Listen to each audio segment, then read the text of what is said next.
Good afternoon, everyone, and welcome to our alternative coverage of the World Cup opening match between Qatar and Ecuador. I'm your alternative host, Nicholas Jones, and you're listening to the Commentary Hub. And with me, I am delighted to have John JB Stuttard and Paul James, and we'll also be getting the thoughts of Russ Vernon throughout our coverage, particularly around half time. We're going to start. Well, we're going to start with Paul James. Paul, good afternoon to you. Good afternoon. What are your thoughts on Qatar being the first Arab-speaking country to host the World Cup, even though they have never qualified before? Well, it's very exciting for them.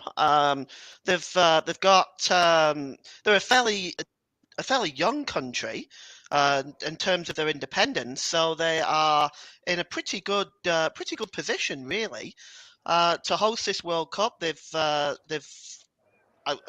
regarding the ins and outs of it, which I'm not really going to get into, but it's their first appearance, as you said, at the World Cup since their independence in 1971.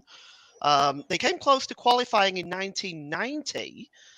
They just missed out to the United Arab Emirates and Saudi Arabia in the final qualifying round, and of course they've done fairly well in friendlies up until now. They've beat Guatemala, Panama, and Albania. They have, of course, lost to Canada and had draws with Slovenia, Jamaica, and Chile. They might surprise one or two people. But I think that this is a big opportunity for Qatar to host this World Cup. I don't think it matters so much as what they do on the pitch as it matters so how well this tournament goes. For the next time, perhaps an Arab country wants to host the World Cup, Qatar can set a really good example here. It's a good opportunity for them. Yeah, it's also a bit strange that we're hosting it around the time of the European winter and the Southern Hemisphere summer rather than the other way around. How will this affect everybody? Well, it's new, of course. It's not something that anybody's used to. You don't want holding this tournament in the summer in Qatar.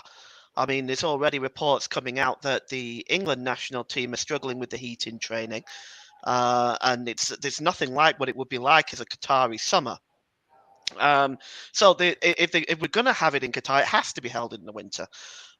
So there's not really much of an option there. I mean, if Australia ever hosts the tournament, we would hold it in the summer, but I guess in the Middle East, it would need to be held in the winter, really. We're going to stay with Qatar at the moment. Managed by Felix Sanchez. He's got plenty of experience at Qatar. He's managed the country from youth level since 2013. But Qatar's former managers include those who've had World Cup experience under their belts, such as Philippe Troussier. He managed Japan in the late 90s and early 2000s, and also the late Bruno Metsu, who managed Senegal's shock 1-0 victory over France in the 2002 tournament. So what kind of influences will those previous managers brought to the table? I expect they'll have brought some European influence into the way that Qatar play. I think ultimately the talent on the pitch, they are one of two teams in the tournament, them and Saudi Arabia, that their entire squad plays in their own national league. I mean, Qatar have 13 players all from the same club, so they're probably going to know each other very, very well and could be used to playing with each other. But usually a European manager will try to bring some European influence into the games, especially when they've taken charge. I mean, when I've forgotten his name now. When he took over Australia, the Dutch manager, what was his name? Can you remember? I don't even remember. When he took over Australia, he did a good job. Brought in a European style of play. So I think they're probably trying to do the same. Yes, I'm sure. Yes, I'm sure that. Yes, I'm sure they are. But but despite all, despite all, but despite what was talked about in the build-up, which we won't go into much detail of. We of course are hoping that it will be a we of course are hoping that it will be a World Cup to remember, despite what went on before. And to answer your question, it was Gus Hiddink who was the Dutch manager that managed Australia for the 2006 World Cup, their debut. They made the round of 16. Thank you. We'll get the thoughts from JB in just a moment. But one thing I will want to bring up is VAR. It caused a lot of controversy in the last World Cup when it debuted. Do you think there could be more of the same this time? I'm hoping not. I think most places have actually got this organised right now. It went well in the Euros. It goes well in the German Bundesliga. It goes well in Major League Soccer from what I've seen. It just seems to be the Premier League where things just seem to fall apart. So I'm hoping that that there won't be too much controversy. It's not what we want. I'm hoping, that, to be honest with you, that it's mostly not needed. I think that way everybody will be happy. I'm hoping that the referee will get the right decision on the pitch. If it does go to VAR, I'm hoping it will only go to VAR for clear and obvious errors. Yes, I hope so. Yes, I hope so too. And seeing as we're now going to go into the team, seeing as we're now going to go through the teams we've actually got the further thoughts of Russ Vernon on the VAR situation. Good afternoon to you, Russ. Good afternoon, Nicholas. Good afternoon, Paul. Good afternoon, JB. Good afternoon, everyone as well. With VAR, for me, I think with Howard Webb coming in from the MLS, like Paul said, they've got it sorted in the Major League Soccer as well as the German Bundesliga and the French League and also La Liga as well. With Howard Webb coming across from the MLS this December to when his contract was at the end of November, is coming across to become the head of the referees in the Premier League from December. I think he could change it and could cause help it move on and help it evolve and help it get better in the Premier League. I think what Howard Webb's done over there in the MLS, he'll fetch that across to England, and because in the MLS they just use it for clearing obvious errors, and I think that'll help the Premier League moving forward with the VAR situation once Howard Webb takes over as the main head of referees and VAR in December in the Premier League. So hopefully it'll start to change. Maybe not Boxing Day fixtures, probably January for the rest of the season, and then the entirety of next season. Maybe we'll see some more consistent refereeing decisions and VAR decisions as well moving forward in the Premier League. Thank you very much, Russ. And we can now, thank you very much, Russ. Kickoff is in about 20 minutes' time, and we can now go through more details for each of the teams. So, and we can now bring in our main commentator, John JB Stottard. JB, good afternoon to you. Good afternoon to you, everybody. Thanks, Nick. And I'll bring you the two lineups. Just a word or two about before we do that on the legitimacy of hosting it. I've been against Qatar hosting it from 2010. There's still the issues of, I mean, we won't go into it too much, but I still stand very firm on the human rights issues and stuff. But let's hope the tournament actually supersedes what's been going on before, and we hope to have a great World Cup. It's a bit strange having it in the middle of winter, I will admit, but that's just the way it is, and that's how it's gone. So we've just got to settle down, suck it up, and get on with the game. So let's take a check on Qatar first of all. They've only lost 1 of 5 in their friendlies, but they have had 5 suspicious penalties given against them. Let's hope that isn't a cue for controversy. Anyway, let's start with the side with Saeed Al-Jazib in goal, and then it's Miguez, Hassan, Ahmed, Isham, and Okuruli across the back. I think they're going to play 5-3-2. So Atim Al-Haydos, the captain, who's now going to make his 170th appearance for Qatar, Also, the top scorer is also one of the top scorers in the team with 36 goals. Karim Boudaif, and then it's Arif and Ali up front with something in something of excess of 68 goals between them. As for Ecuador, a few familiar names you may remember, you may know, but Enner Valencia, the captain, being one, formerly of West Ham and Everton. But let's go through their side with Aaron Galdes in goal, and then it's Felix Torres, Piero Incoque, Purvis Esteban, and Angelo Piquedo. And then it's Ibarra, Plata, Mendes, Gaido, and Estrada, and Enner Valencia up front. He's also the top scorer in Ecuadorian football history with 35 goals from his 74 previous appearance. And what I will say is I won't run through the substitutes, Nicholas, because there's too many, because all the other squad members can be used as substitutes at any one time. The referee is also making his World Cup debut tonight. It's 46-year-old Italian Daniele Osato. He's going to be assisted by Ciro Carboni and Alex Galatani. Esteban Kovacs is the fourth official, and Maserati, the experienced Italian referee, is our fourth official. And that's the news. Thank you, JB. Staying with the teams for now.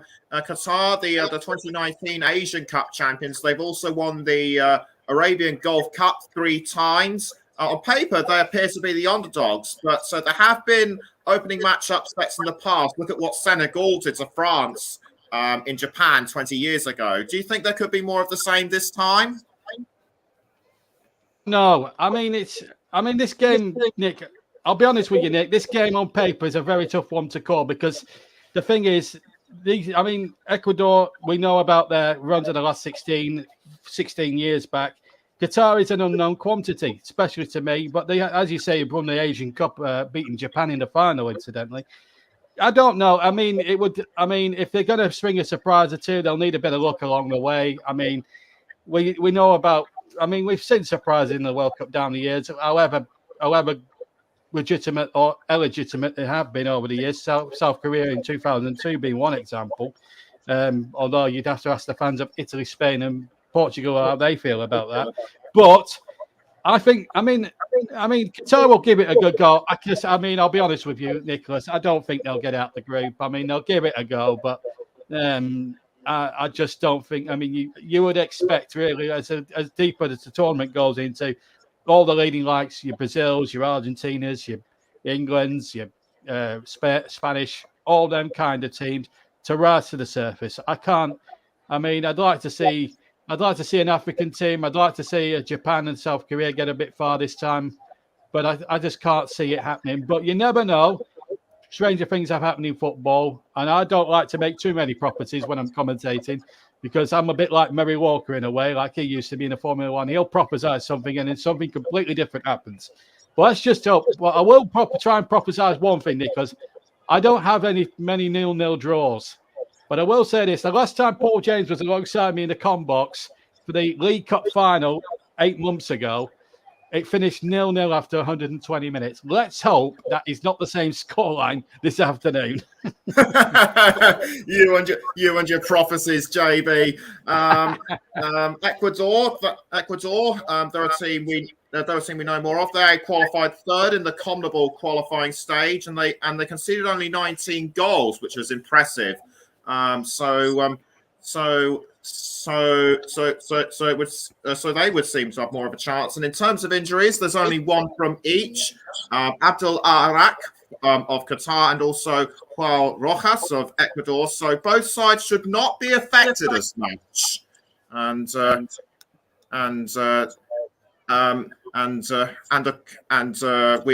kickoff will be about less than 15 minutes away now. So you're listening to the Commentary Hub with Nicholas Jones, Ross Vernon, JB Stossard, and Paul James. We're also live on the Commentary Hub 2, Storm FM, JB Sports, and Twitch. And we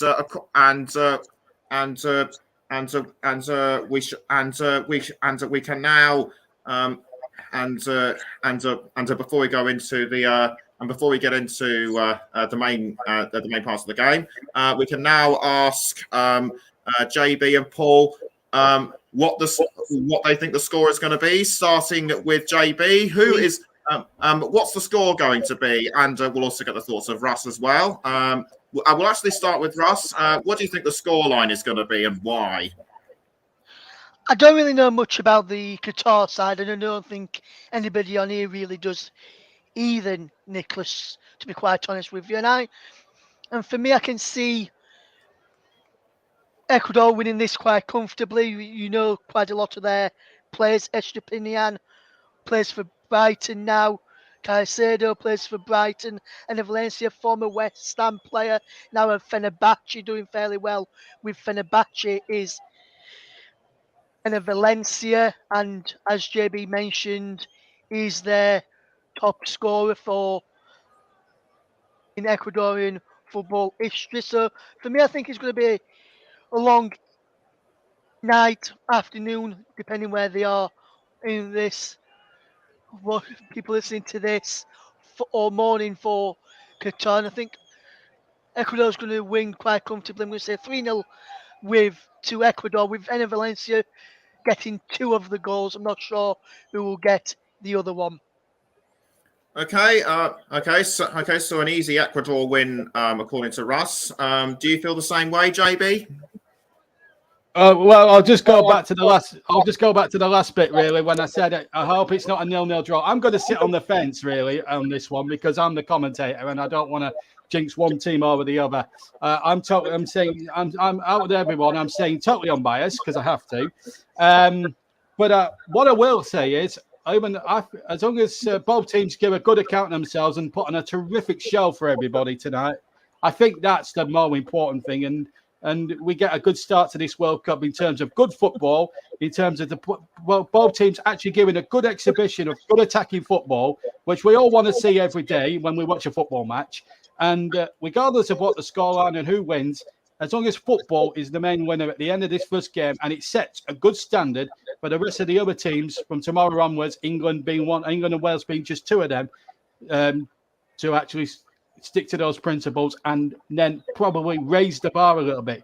But these 2 teams have got a good opportunity in front of the world's player to put on a good show for everybody tonight here in Doha. So a real opportunity, really.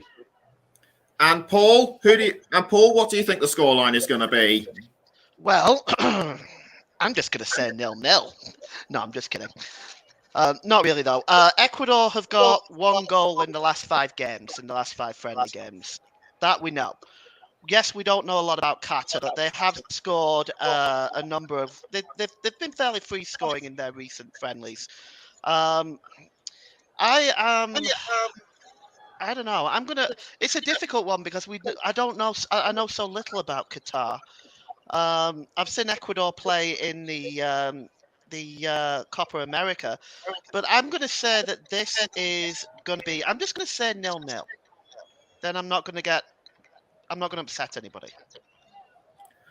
Right, thank you, Paul. Just want to apologise for what I said earlier about Ecuador being 3rd in their qualifying group.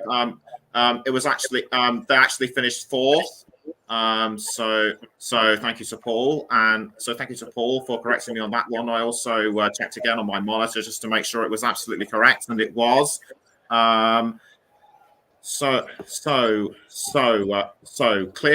clearly predicting an Ecuador win, but I'm not supposed to say what my prediction is anyway. So we're just about 10 minutes left until the players start coming out onto the field. Can't see anyone coming out as of yet, but there's plenty of support for both Qatar and Ecuador at the Al Bayt Stadium in Doha, the Qatari capital.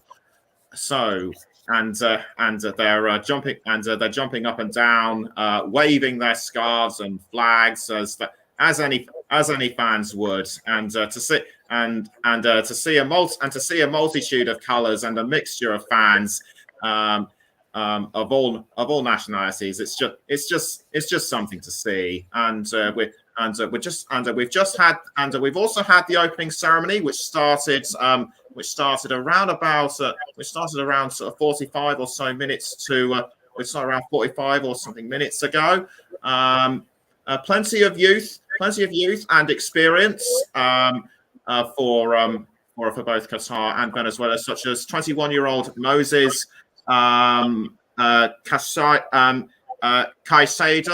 the 21-year-old irregular at Brighton and Hove Albion in the Premier League, has shown great promise for the Seagulls in the Premier League, and has scored quite a lot of goals. So performances of someone surprising performances of someone a lot more older than him, even though he is only 21. So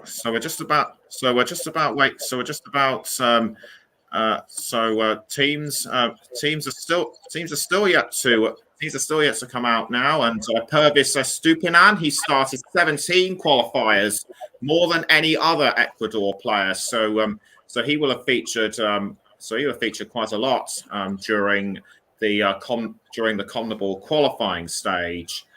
So we're just about we're actually coming up to 5 minutes until kickoff. The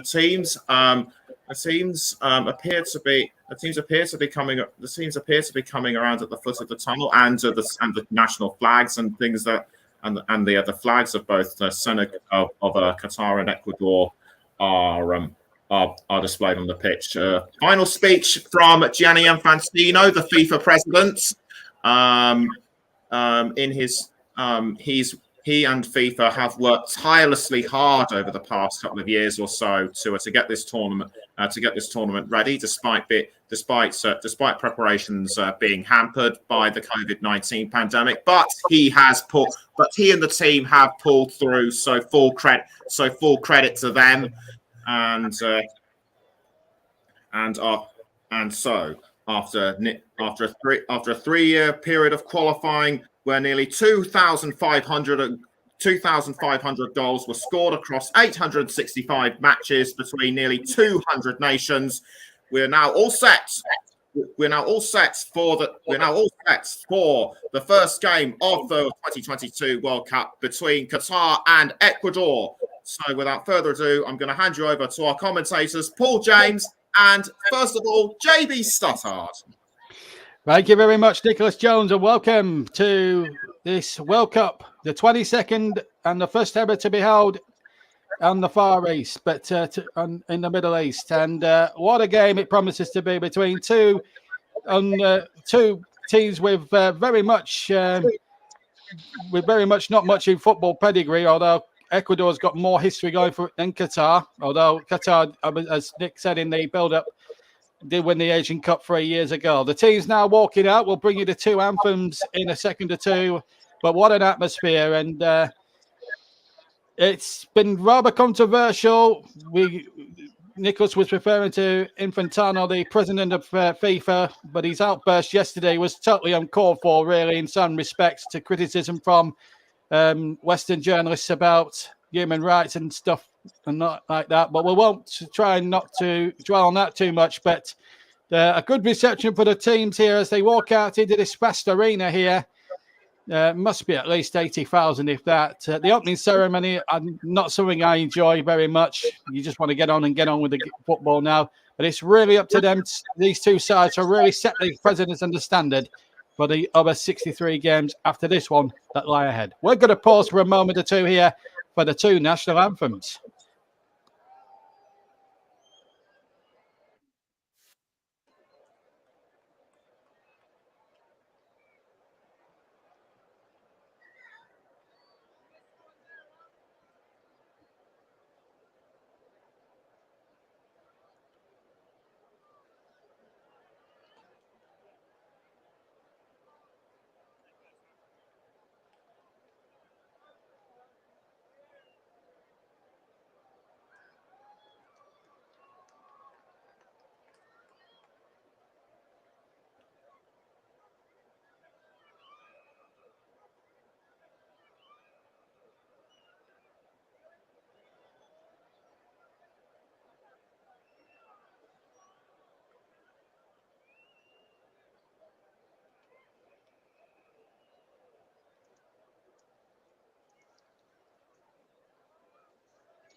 Well, there we are. Well, the Qatarians are obviously up for this one. There's Giovanni Infantino, the FIFA president. Of course, he's now in office for another 4 years, incidentally. And incidentally, this is actually this World Cup, this 22nd will be the last World Cup to include 32 participants, because FIFA will be upgrading the competition to 48 teams, we believe, from 2026 onwards. How that will work, I don't know. Right, we better check on the two teams then, shall we? Starting with, of course, Qatar, with Syed Al-Shahib in goal for them. They're going to play a back three, we believe, with Mohammed Ahmed, Hassan, Ahmed, Risham, and Kurari across the back. And then it's Haytham, Al-Haydos, and Baldev, with Arif and Ali up front. Something like 68 goals between them. Al-Haydos skippers the side. Right, let's quickly go through the officials for you. The referee tonight, 46-year-old Daniel Osato, makes his World Cup debut of Italy. Ciro Carboni and Alice Gardini are the two assistants. And Maserati is the man in charge of the VAR team. There's a lot of assistants as well. Well, we're not going to bother going through all that, but Maserati's in charge of the men in the VAR room. So there you go. Didn't get a glimpse of the fourth official, incidentally, is Esteban Kovacs. And the two captains now will meet on the halfway, just below me on the near side. And there's a few mascots there getting in the way there. There's Enner Valencia and Al-Haydos, who shake hands and will come out fighting for this first game. Let's look at the Ecuadorian side with Galdines in goal for them. Back four, we believe, of Estebonian, Incapi, Torres, and Presedo. And then in the midfield, Irara, Scacedo, Mendes, and Plata. And then up front, Estrada and Enner Valencia, formerly of Everton and West Ham, respectively. In fact, Estebarian plays for Brighton. He's at left back, and of course, Salcedo, who plays in midfield, he also plays for Brighton and Hove Albion. Felix Sanchez is the Qatarian manager, 47-year-old Spaniard, born in Barcelona. And his opposite number there, Gustavo Alfaro, 60 years old as well, Argentinian born. So we're all set to go then in the first group game. There's Amon Ali, 41 goals in 92 previous appearances for Qatar. This is 93rd cap tonight. And I really do hope from a tournament point of view that this really sets the precedent and sets a good standard for all the other competing nations to go. There's Mosi Saido, one of the Brighton players in the side. He's actually making his first ever World Cup appearance this evening. And let's just hope that these two teams can put on a good show. I'll bring in Paul James in just a second or two as well, as soon as we get a break in play. Paul James is alongside me. We'll bring him in a few moments' time. but there's so much pomp and ceremonious stuff to do. You've got to just get through that. And away we go, Qatar in red. And already on the attack straight away. They're taking the goal to my right, incidentally. And the ball headed on forward again. And touch back there to number 11, Estrada. Ball not forward again. So Qatari knows it looks like a Nottingham Forest sort of Gabaldi red, if you like. And we'll just have to see how this plays out. First free kick of the game, is it, to Qatar? It is. Estebrarian is the man there that's gone in with the challenge there on number 2, Pedro Miguez.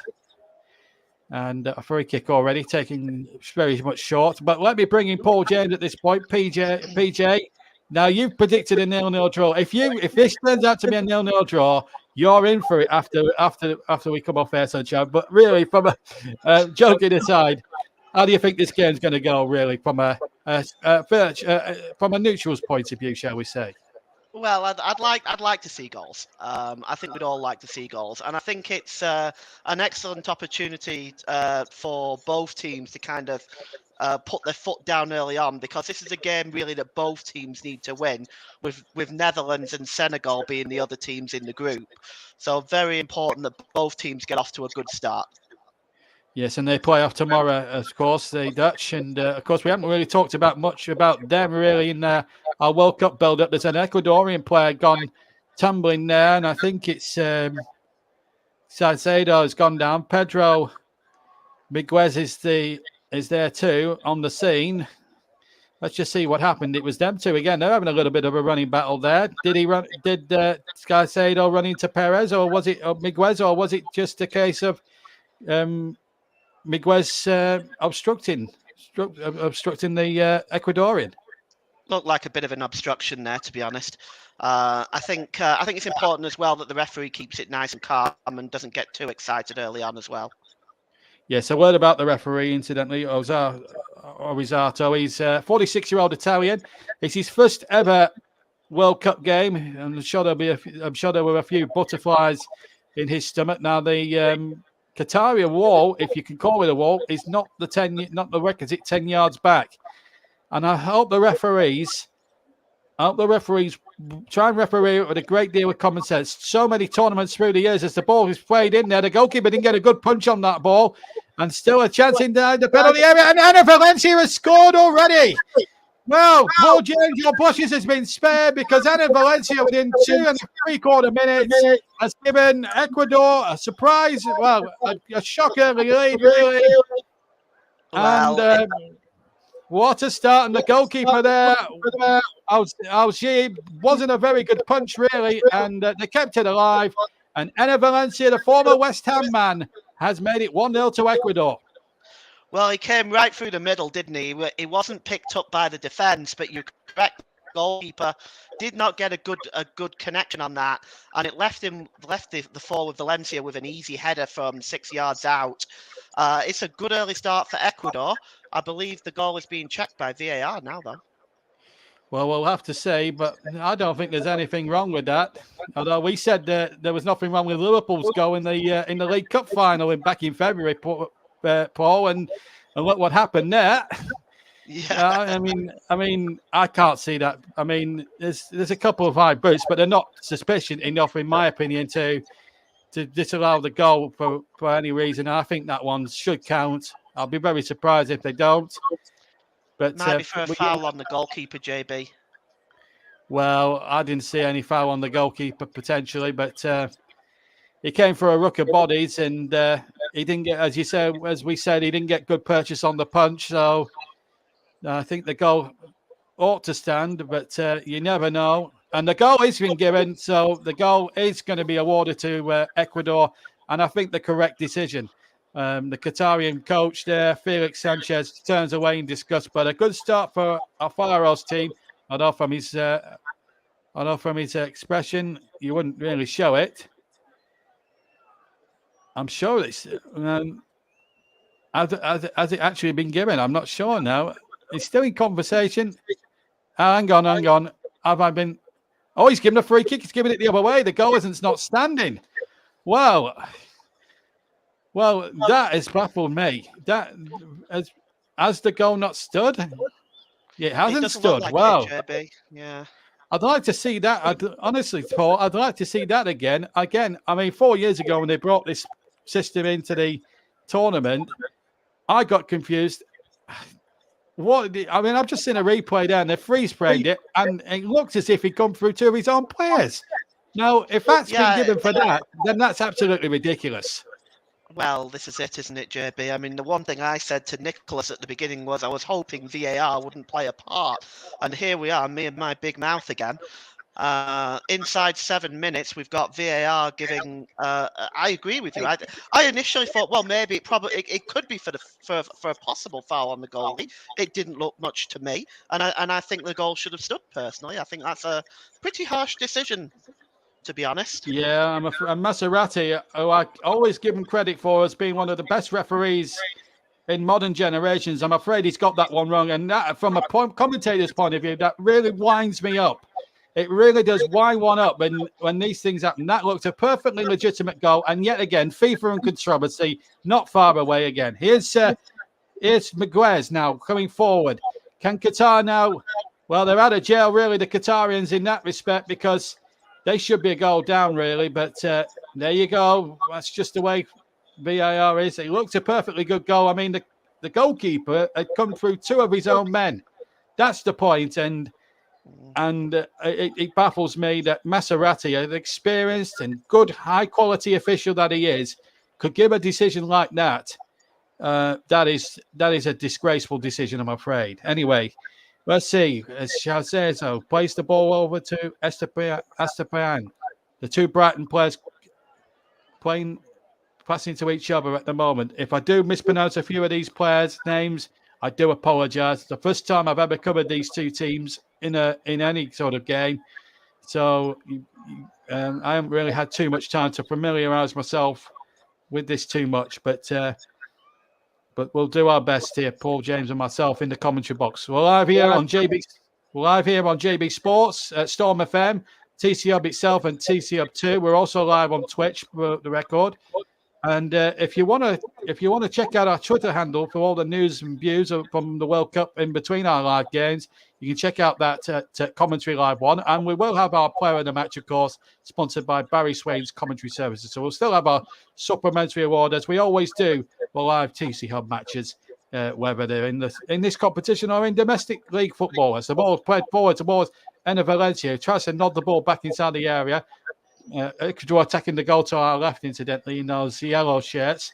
It's almost like watching Brazil in a way, but they're not called Brazil, of course. They're called Ecuador, as you well know. And, well, they get a throw in line almost with the 18-yard box, so it still remains goalless. Well, when me and Paul were last together in the com box some 8 months ago for the League Cup final, we had controversy and a goalless draw in that one. Let's hope this isn't going to be another prophecy of doom. Let's hope that we can see a few goals in this game. But at the moment, the sign's looking good, certainly from an Ecuadorian point of view. Ball played into the penalty area. And now the ball comes to number 7, Purvis Estepanian. Gets the ball out there. Number 10 now on the ball is Ibarra. Ibarra now uses Estepan again. Estepan gets the ball back a third time, right on the left-hand touchline. They're going field to the centre circle where number 20 has it. Mendes chips the ball forward, looking again towards Enner Valencia. The goalkeeper punches away, this time Al-Shaib, and does a better job this time. 9 minutes gone here on all TCF platforms. It's Qatar 0, Ecuador 0 in the World Cup Group A, of course.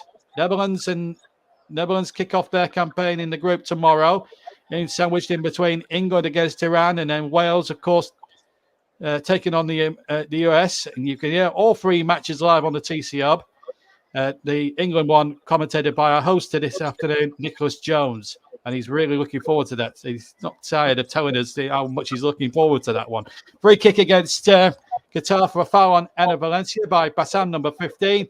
And hopefully this time they can... the signs in Paul in the opening 10 minutes or so, Ecuador do look the more threatening side.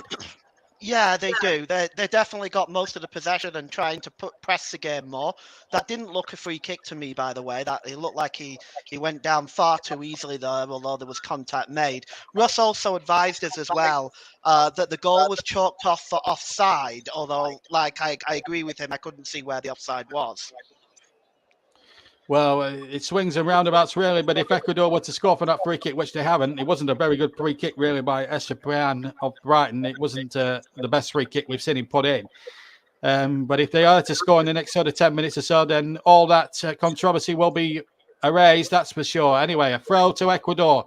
Good challenge there by Hassan, number 3.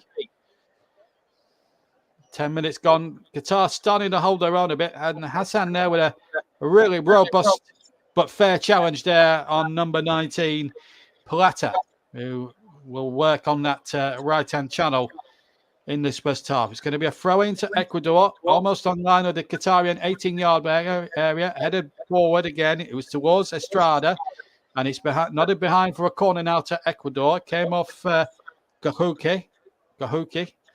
Some of these names are so unpronounceable. Some of them, it's unbelievable. I haven't had too much time to practice. This is how much it has been. But anyway, corner kick. 11 minutes gone here in the opening game here in Qatar, the World Cup 2022. Corner kick to be taken on this far side, the right-hand side. Casado right in on the goal line there with Bassam and the goalkeeper as well. The referee now looking for pushing and jostling. We don't want to see a fussy referee. Don't want to see the referee have too much of a fussy game. Number 19 is going to take it. That's Plata on the far side. He's going to take it left-footed from the right-hand side.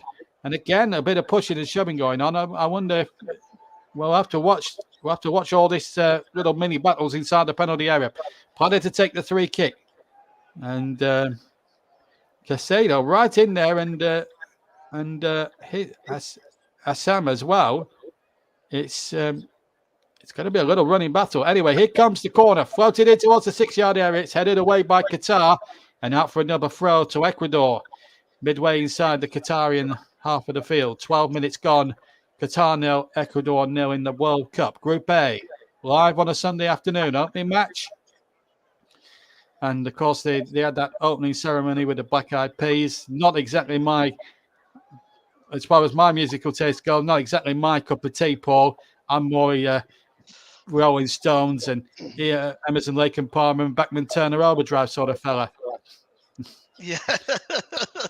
Well, I know that I didn't see the opening ceremony myself, but yeah, I understand what you mean. It wasn't quite our taste in music, was it really? No, and also the mascot. Didn't he look a little resemblant? I don't know if you saw it, but he looked a little resemblant of Casper the Friendly Ghost. You remember that movie of a few years back? Oh, that was good. I used to like that.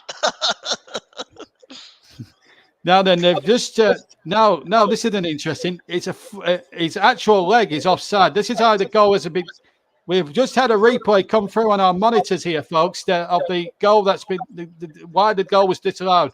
It has actually turned out to be a very good decision, as it turns out. It's left me certainly red-faced from Maserati. His right leg was offside, but still, I mean, that's still a harsh decision, Paul. When I mean, even if they've come to the right decision there with VAR, it's not clear and obvious. That's the thing. It's not clear and obvious enough, is it? I mean, that's just ridiculous. If you're going to keep giving offsides for things like that and disallowing goals, you're going to take away the enjoyment of it all. Free kick has been given to Qatar, and we've had 14 minutes gone. Your views on that, then? Well, it's not clear and obvious, is it? They took an age to come to the decision. It's not clear and obvious. So then you continue playing the game. That, as I understand, was why VAR was brought in. Clear and obvious. It just wasn't that. Yes, far from it. And I have to agree with my esteemed colleague. But anyway, here come. There's a chance now inside the penalty area. Surely this must be the first goal. That's boxed to be a penalty. And then off the post, the referee's pointed to the spot. And Ecuador do have their chance now from the penalty spot. A yellow card to the goalkeeper, Al-Sheb, who brought down the attacker there. I think it was Ana Valencia who went forward. He was brought down. Then he played on. The ball hit the post. And a yellow card has been shown. I think they were covering defenders.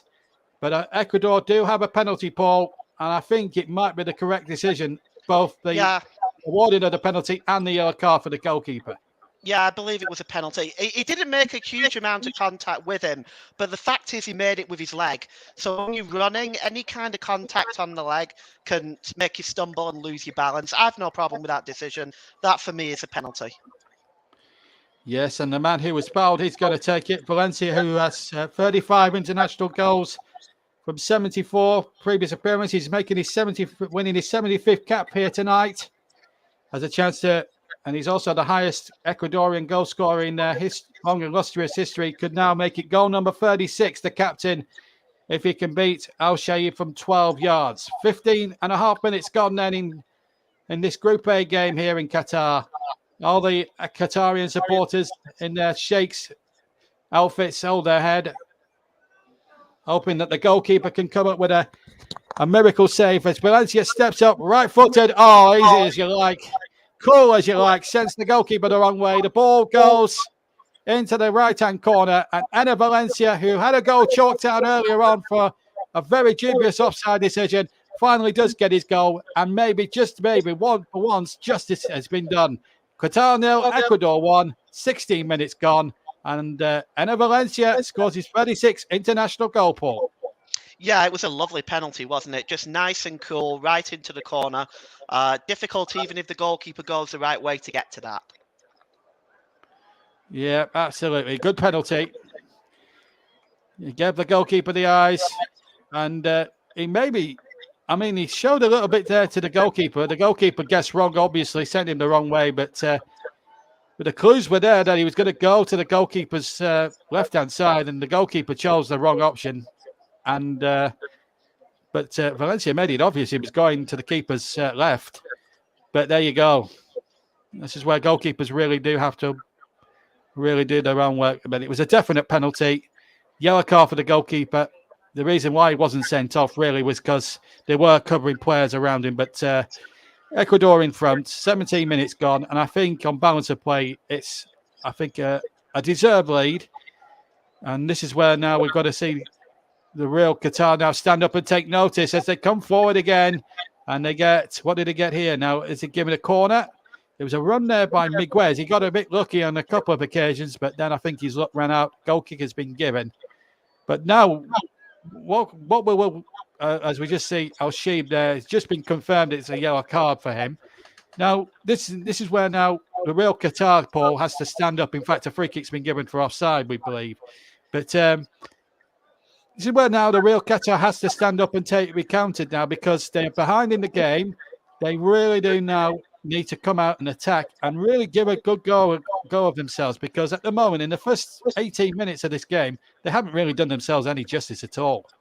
No, you're absolutely right, JB. They've been a bit deer in the headlights type. It's been they're going to have to. It's a real test of their character now. They're going to have to stand up and start being counted, because at the moment, Ecuador are looking like the host team. It's not Qatar appear to be a bit overwhelmed at the moment. They need to just calm the game down a little bit, slow it down, and start to create their own plays. Absolutely. And of course, the Ecuadorians haven't been squeaky clean, really, when they qualified for the tournament. There was a few bits of controversy in that. So much so that Peru, who finished just outside the actual qualifying section, tried to launch an appeal to the Court of Arbitration for Sport. So Ecuador's participation was in doubt up until about a week ago, but then the Court of Arbitration threw out Peru's case, and which has allowed Ecuador. So that's 4 goals in 4 games. As they're going for number 2, is it? Potentially the ball is knocked behind. But it's a good run in behind there by Purvis Estepanian. He got in behind the Brighton man, and then the ball knocked back into the 6-yard area. And I think it was Estrada who got the header in. There's a little collision inside the area between the goalkeeper and one of the Ecuadorian attackers. I think it was offside anyway, Estepanian anyway, as the ball was played. So I don't think the goal would have counted. But again, as you were saying, Paul, Qatar like rabbits in headlights here at the moment. And they were very lucky not to go 2-0 down at that point. Yeah, at the moment, Ecuador just seem to want it more. And I think right now they're giving the ball away a lot to Qatar at the moment as well, turning the ball over. They look sloppy in midfield. There's work to be done on that for that team to get back into this game. At the moment, Ecuador are playing very fluent football, looking like a true South American side. A true South American side indeed. It could be like watching Brazil with those yellow shirts on, but it's not, I'm afraid to say. But hopefully hopefully I'll get my chance to watch the Brazilians later on in the tournament. It's always a treat when the World Cup comes around. It's a shame it's every 4 years, so you have to wait. But it's been 4.5 years, and again, Qatar again not trying to play off of the back, which is a dangerous play. And it was almost down at Blackburn Rovers last week in that Lancashire derby when they played out from the back and cost them a crucial second goal scored by Anas Sonori. In fact, has been called up to the Moroccan squad and has been integrated into the team. It was almost Blackburn Rovers Mark II there, Paul, wasn't it? Can you remind me, JB, what was the score in that game? I believe it was 3-0. All right, I'll stop. No, I'm a Burnley fan, but no, we're still crowing about it a week on. Yesterday I actually watched the Burnley match again. It made great viewing. Now, what's the card been given for here? And I wonder if is he giving it? It's one of the Qatarians again. It was number 19 going in there. He went in very hard actually. Ali, the one has been booked. So that's 2 Qatarians being booked, and I have to say, as bad as they've been in with the football side of things, their discipline has been quite of an ill-disciplined variety. It also, in fact, their challenge, their style of tackling reminds me of what Cameroon did back in 1990 to the Argentines. Yeah, they're a bit reckless, aren't they? We know the rules for suspensions in this tournament. Ali, I believe, is the leading scorer for Qatar as well. They can't afford to be without him. He's got 42 goals in 85 games. Yeah, that's it. That's true. 42 in 85. He's their top scorer in the squad. And of course, Al Haydos, the captain, has got 36 goals, but it's still Ecuador on the attack again. And they're looking, every time they pour forward, the Ecuadorians, they do look like scoring when coming up towards the halfway mark of the first half here in this opening game of the Qatar World Cup. As I was saying at the top of the game, really, that this will be the last World Cup with 32 participants. So we're just looking at the possession stats: 30% Qatar, 58% Ecuador. Not a great surprise, really, in terms of possession, really. But there you go. It's very much Ecuador on top. They're leading on the scoreboard as well. Could have been more, really, if truth be told. They've had the ball in the back of the net twice. One has been allowed, one hasn't. And they look very confident and very comfortable on the ball. And they've really silenced the locals here in Doha. There's no question about that. The same, of course, this is actually the first ever World Cup that's been held in a southern or in a northern hemisphere winter. All the rest, the previous 21 World Cups before that have been held in northern hemisphere summers. So this is sort of a Christmas style of World Cup. So, but it has caused a lot of frustration amongst leagues around the world and stuff. But I guess you just have to get used to that fact. We may not ever see a World Cup like this ever again. They will go back to summer. But, this will be the last World Cup, as I say, with 32 teams. They're going up to 48. Free kick to Qatar. What's your view on FIFA for the next World Cup now, going up to 48 teams from the existing system that belies 32? Is it to give more countries a chance to qualify, or is it just a marketing ploy now from FIFA to extend the tournament by another week or so? Whatever, it's going to be a complicated whole system, isn't it? Yeah, it is. It's going to be very strange. I don't know how they're going to do it. I know they were thinking of doing groups of 3. Well, of course, we all know what the problem will be with that. But I think it is probably to give more teams the opportunity to qualify. But having said that, it also makes it easier for the bigger countries to qualify as well, doesn't it? I mean, it'll probably be the top 2 that qualify automatically now in Europe, and a third through a playoff system. So, Italy are obviously not going to miss out on the next tournament. Yeah, but then there's another problem I've looked at there, and you're missing nothing, by the way, folks. But another problem I've just looked at, studied hard at the system. It means players are just going to, players are going to be treated like robots in that tournament. They'll have come off a full season in Europe. So they'll have played something like 50 or 60 odd games if you're a Champions League side and you get all the way to the final, plus cup finals and stuff, cup runs and stuff. And then you're expected to play another 10, 12 games. It's just not possible. Players now have to be wrapped up in cotton wool these days. That's another flaw in the system. But FIFA will still press through with it because they're the world governing body and they can do what they like, unfortunately. Yeah, I agree with you. It is going to be a problem in terms of player endurance and player fitness and the potential for injuries.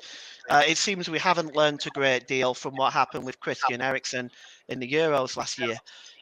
If you're going to allow this to go on, you've got to be fair in your dealings. Personally, I don't like the Champions League format. We talk a lot about games. And they're looking to extend that as well, aren't they?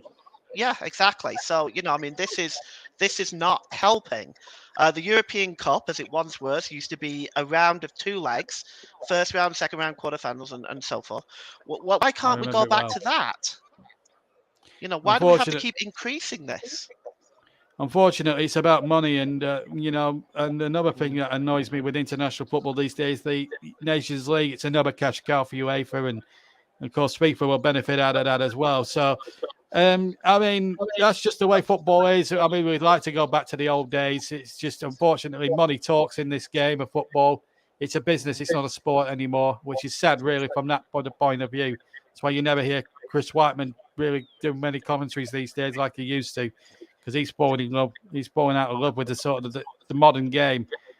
But anyway, we're here. Let's get back to this game. You've not missed anything, by the way. We've had 26 and a three-quarter minutes here on all the TCL platforms. Good evening to everybody who's watching or listening to us on all the major platforms, on JB Sports, on TC Hub, TC Hub 2, and Storm FM, Mike Arneman's channel as well.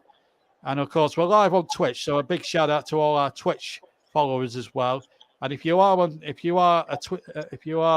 a big fan of Twitter, at the moment, well, depends on how long Elon Musk leaves it before potentially closing it down. There's been rumours about that the death knell's going on Twitter, thanks to a certain Elon Musk. But for as long as Twitter is still around, you can check out our Twitter handle for all the latest news, views, and gossip at Commentary Live 1. Okay, Commentary Live 1 is our Twitter handle. Anyway, let's go back to the game, and it's Ecuador in possession in their own half. And here's number 20, Mendes on the ball. Ball comes back, and here's number 7 here, Pervis Esteban. He's having a lot to say for himself in this opening 28 minutes or so that have almost elapsed here. Mendes in possession once again. It's pretty much easy now. Qatar have just got to. I've just got to pressure more because they're allowing the Ecuadorians to have all the play, and that's not a bad ball, really, if Valencia could get on the end of that, but he couldn't. But Qatar, again, not very good in clearing, and in the end, the shot came in right-footed and scooted over the top of the crossbar, but the Qatarian supporters are not letting up too much. They're still trying to create a good atmosphere around the stadium, despite their team not exactly being at their astute best at the moment. But Qatar really need to come out and start playing a bit of football. Well, they'll get a free kick, and a yellow card has been brandished there. That's the third card. Casado of Brighton has been booked, and a yellow card there. Let's have a look at the replay. He didn't get any of the ball. Certainly got a bit of the man. Fair decision, Paul? Yeah, absolutely. It was an unnecessary tackle as well, to be honest. He didn't need to do that, but it's down to the discipline, isn't it? But fair decision in my mind. He definitely caught him. Is moving away from the player. Could be considered a professional foul, so I got no problem with that decision. Yeah, well, we'll be obviously every World Cup. There's always a focus on the referees to see how much they'll clamp down on tackling in this tournament. In any World Cup tournament, obviously the FIFA directive is to always be tough. I hope FIFA don't treat the referees like robots, really, in a lot of respects. I mean, I've been a big critic of Premier League referees in the past. We've got 2 representatives refereed at the World Cup this year, as opposed to none 4 years ago. Michael Oliver of County Durham and Anthony Taylor of Wythenshawe, Greater Manchester. They're both there as referees this time round. So, of course, the last Englishman, in fact, 2 Englishmen have refereed the World Cup finals in previous years. Jack Taylor from Wolverhampton in 1974, and then Howard Webb in 2010, where he took charge of a very, very much an ill-disciplined Netherlands side, beaten by the Spanish flair after extra time. So, well, if England don't reach the final, and Michael Oliver or Anthony Taylor have good World Cups, who knows, we could have a third Englishman referee. Well, let's hope the England players get to the final rather than the referees. Let's hope that's the case. Half an hour gone then. Qatar 0, Ecuador 1. I think it's going well there for Gustavo Alfaro's men at the moment here in Doha. Another foul not given, and away goes Sassedo now charging towards the penalty area. The Qatarian penalty area. Still has it on the right-hand side. It's drifted out to the right-hand side. It's got support here on the right-hand flank. Good crossing in the area. Good header down. And it's a number 1 for Valencia. Valencia makes it 2 from no more than 8 yards out. And Qatar have got it all to do if they're going to get anything out of this first Group A game. Because Ecuador are well in charge here. A terrific cross from the right-hand side. And Enner Valencia scores his 37th international goal now. And that's his second in the tournament. He's going ahead in the Golden Boot Stakes, that is for sure. And Ecuador are taking complete control of the opening match in Group A of this 22nd World Cup. Qatar 0, Ecuador 2, 31 and a quarter minutes played. Well, JB, I'll tell you, let's first of all just touch on the header. It was a beautiful header. It was a good 9-10 yards out when he headed that ball down and in. But I have to say this, again, the defending by Qatar, it's non-existent. There's 2 players, number two there for Qatar, Pedro Mengue. He's there. Nobody's getting close enough to Valencia, and it's a free header. And you can see afterwards, I'm debating it with the captain. It's just poor defending all round. But I have to say, Ecuador looking pretty good so far. Absolutely, and sending a good message out to the rest of the world. These 2 teams were out there to put on a show. So far, the Qatarians have done nothing, as Paul James has quite rightly said. And Ecuador, to be fair, they're beating what's in front of them. Of course, they'll have tougher tests to come. Of course, the Dutch and Wout Weghorst round the corner as well. That's going to be a battle and a half as well. But there will be some tougher tests, and even if they do qualify from the group, you're still your big teams rising to the surface. So Ecuador will have tougher tests than this one tonight. But at the moment, they are almost playing like Brazil. But here come Qatar with a speculative shot from the left, from I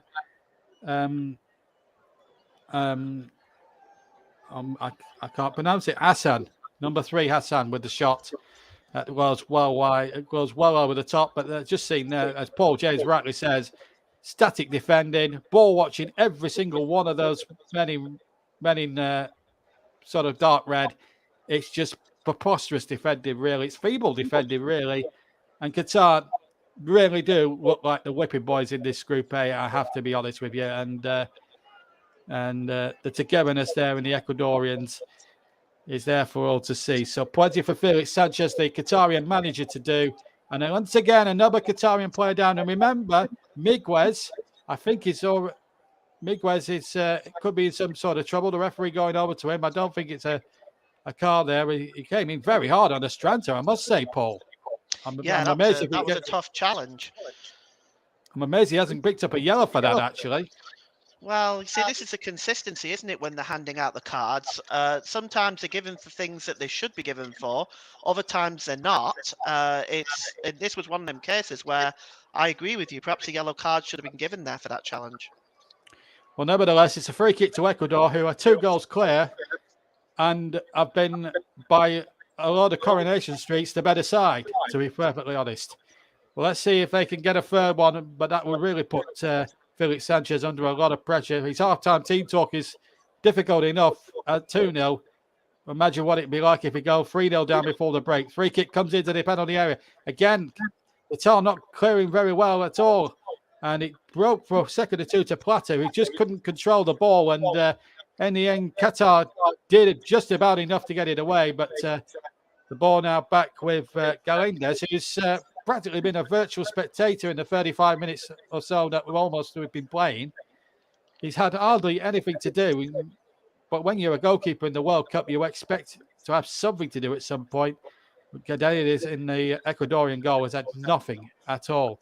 Don't forget, tomorrow at around the kickoff 1 o'clock, Nicholas Jones is in the com box for England's first match of the World Cup. He'll be bringing you live commentary from the TCO commentary. The man who brought you our coverage, a brilliant coverage of the Lionesses' victory in the recent European Championships just gone in England for the women. Well, he's got to try see if he can work the same magic anyway for the men as he commentates on England against Iran. And then there's going to be Wales as well in action against the US. That's at 7 o'clock tomorrow. We'll have both those matches, and we'll have the Netherlands game as well. So 3 matches to come in the World Cup for you tomorrow. But here, it's Qatar 0, Ecuador 2 with me, JB, John Stuttard, and Paul James, and another yellow card for one of the Qatarian players. Karim, this time the offender, number 12. Karim Boudaf, to give him his full name, making his 116th cap. And once again, for a player who's got nearly 116 caps, that was a schoolboy type challenge, and it was an awful challenge on Eder Valencia, Paul. And he's still down, by the way. Yeah, right into the back of him. Right into the back of his leg. That must have been incredibly painful. Again, it's sloppy, it's careless, it's undisciplined. And he's been booked for it. You should be. You should be. Absolutely, you should be. And for such an experienced player, it's a poor do. It's just not good enough, really. Poor do it is, and yeah, Qatar just. I mean, some of these players though have got well over 100 caps between them, Paul. And from what I've seen and what you've seen, they've played as if they've never played together most of their lives. I mean, they've only lost one in their last 5, albeit some of the friendlies, they had some generous decisions, I believe. They had 5 generous penalties, I think, in some of the warm-up games. But referees will not stand for any nonsense. I mean, they don't know how to tackle, they don't know how to pass.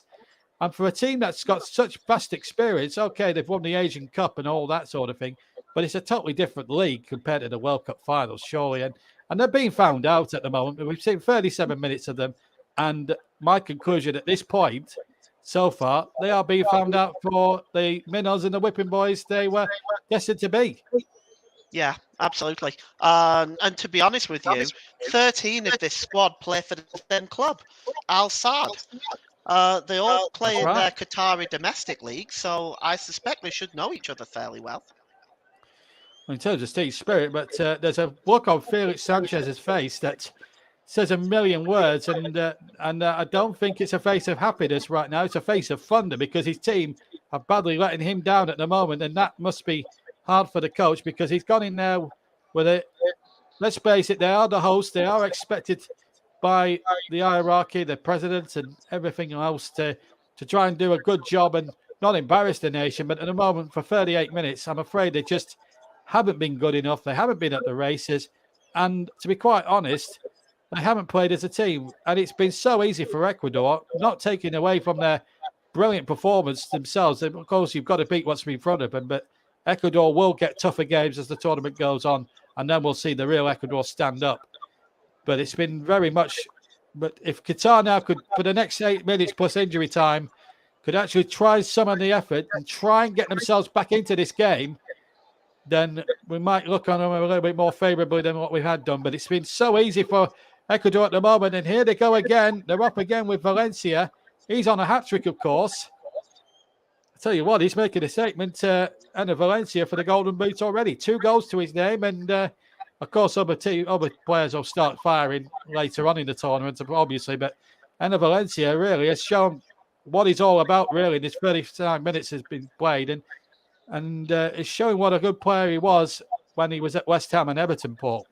Yeah, he's been impressive early on. 2 goals, it's certainly a good start for him. It'd be a huge confidence builder going into their next game. He's been impressive, and he's really been a threat in the final third. He certainly has, and he's, as I say, he's on a hat trick, of course. But Qatar in possession now. They really need to build up a head of steam here and just be patient and try and play as a side now. Even if no, they got a corner out of it. No, they haven't. It's a goal kick, and well, number 14, they're trying to make a little bit of inroads, Ahmed, but he can't. Obviously, he wasn't going to get anywhere near. But well. This would be like a proper FA Cup sort of third round game. This one, Ecuador, the overwhelming favourites, of course. Qatar, the underdogs, the sort of Lincoln City or Sutton United, of course, equivalent really. But at the moment, it's not going to an FA Cup style tradition. Of course, I was commentating in the FA Cup a couple of weeks ago. That terrific game between Derby County and Torquay at Playmore, which ended 2-2. And, of course, Derby did win the replay very comfortably, as it turned out in the end. But well, that was a terrific game to commentate on now then. A real opportunity now for Qatar to blow something there through Ali, but he lost possession again at the crucial minute. Mind you, he didn't have much support now. Alaidos, the captain, they'll need to look to him a little bit more. Ball played forward there by number 6, Atem, but it's a poor ball. He's overhit that badly. But Qatar, slowly away, Paul, just slowly away, just starting to put one or two passes together. Yeah, they're starting to try to just get themselves back into this game now. I think since the second goal, it kind of woke them up a little bit. I'm not sure exactly what's approach half-time. I'm not sure exactly what Felix Sanchez is going to say to his players at half-time, but he needs a miracle at the moment. He needs an absolute miracle to get his team back into this game. And of course, for them, they at this point, if they lose this game, they're going to have to get something out of the Netherlands if they want to qualify from the group, and I don't see that happening.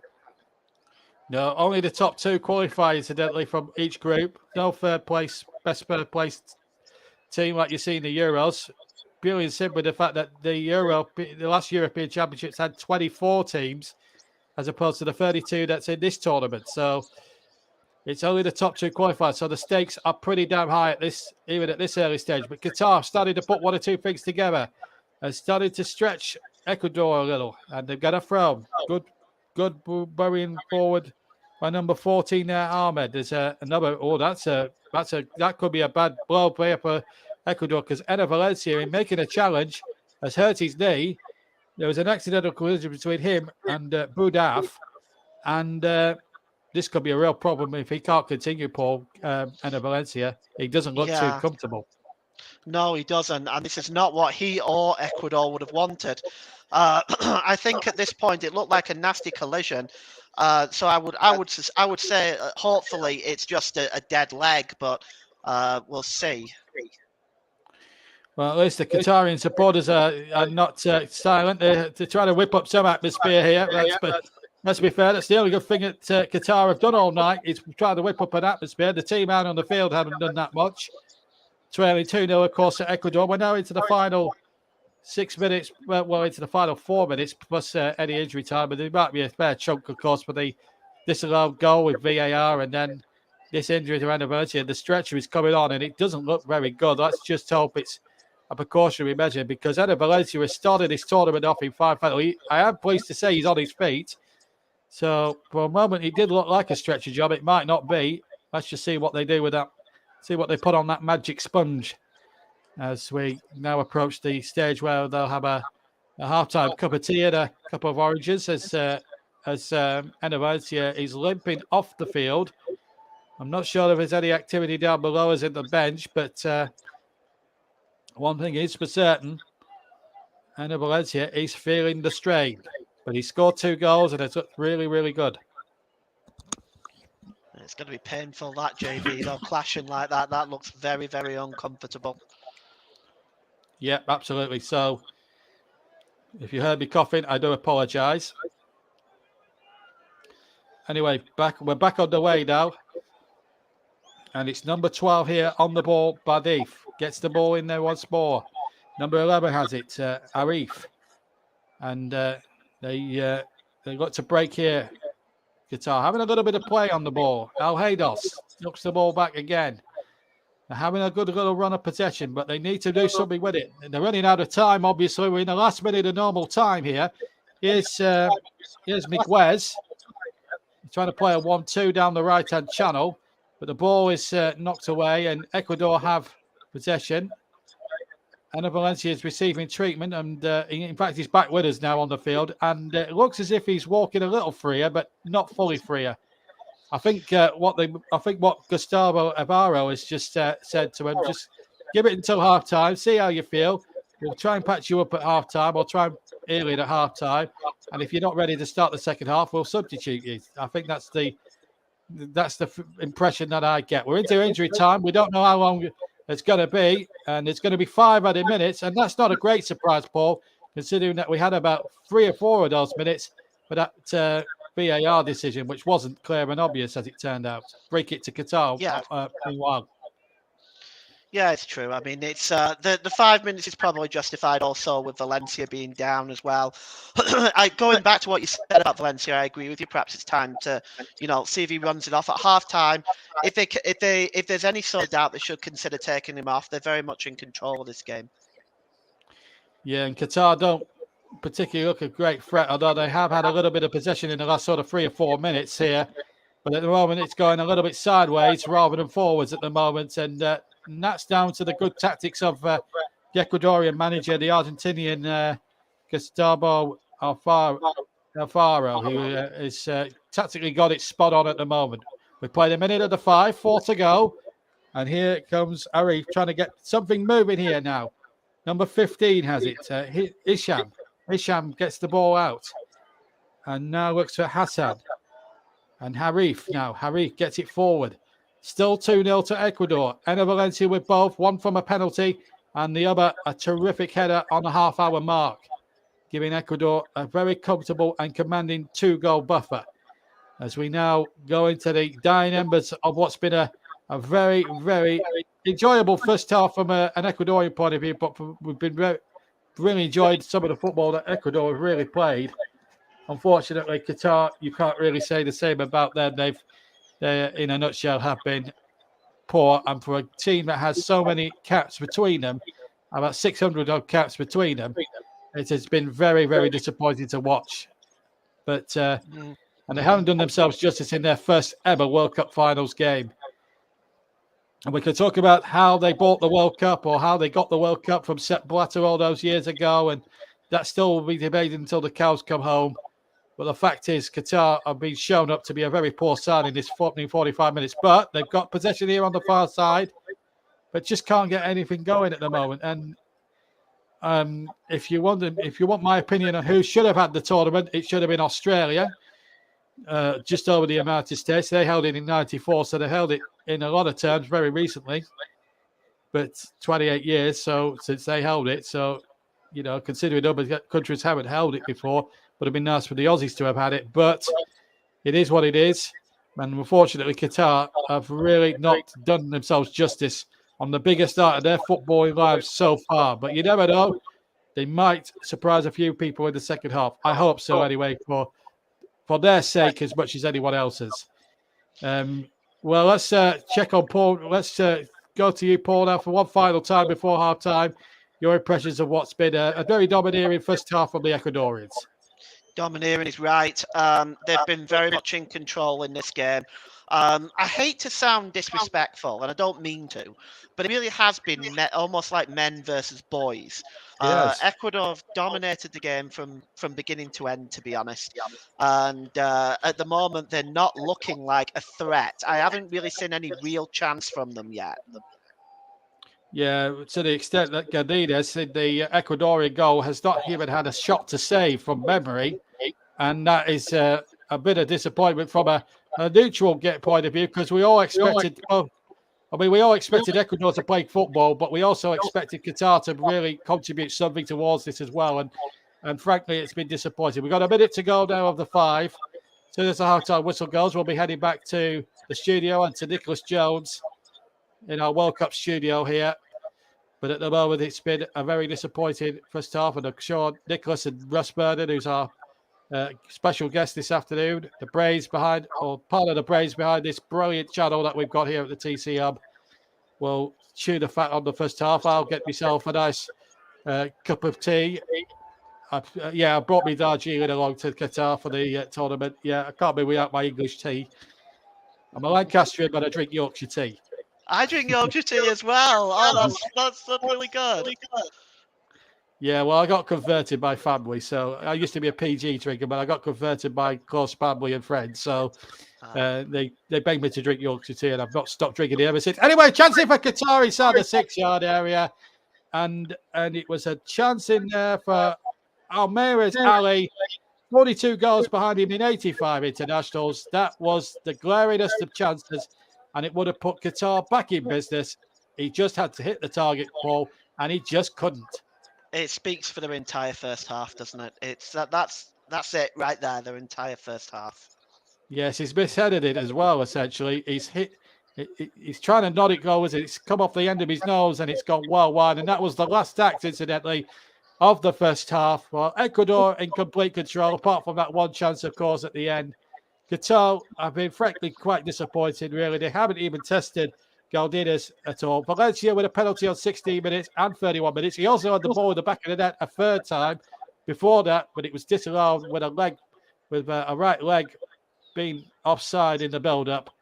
But having said all that, Valencia still looks in a little bit of discomfort as he makes his way off the field. But from every Ecuadorian fan's point of view, they'll be hoping he'll be back on for the second half. That is for sure. But a hard-time situation here in Doha as me and Paul break off for 15 minutes, as we hand back to Russ and to Nicholas in the studio. It's Qatar 0, Ecuador 2. We'll be back in 15 minutes. But now it's back to the studio and to Nicholas Jones and Russ Vernon. Thank you very much, JB and Paul. So very much a one-sided match as the majority of us predicted. Russ. That is correct, Nicholas. It's been a fantastic first half.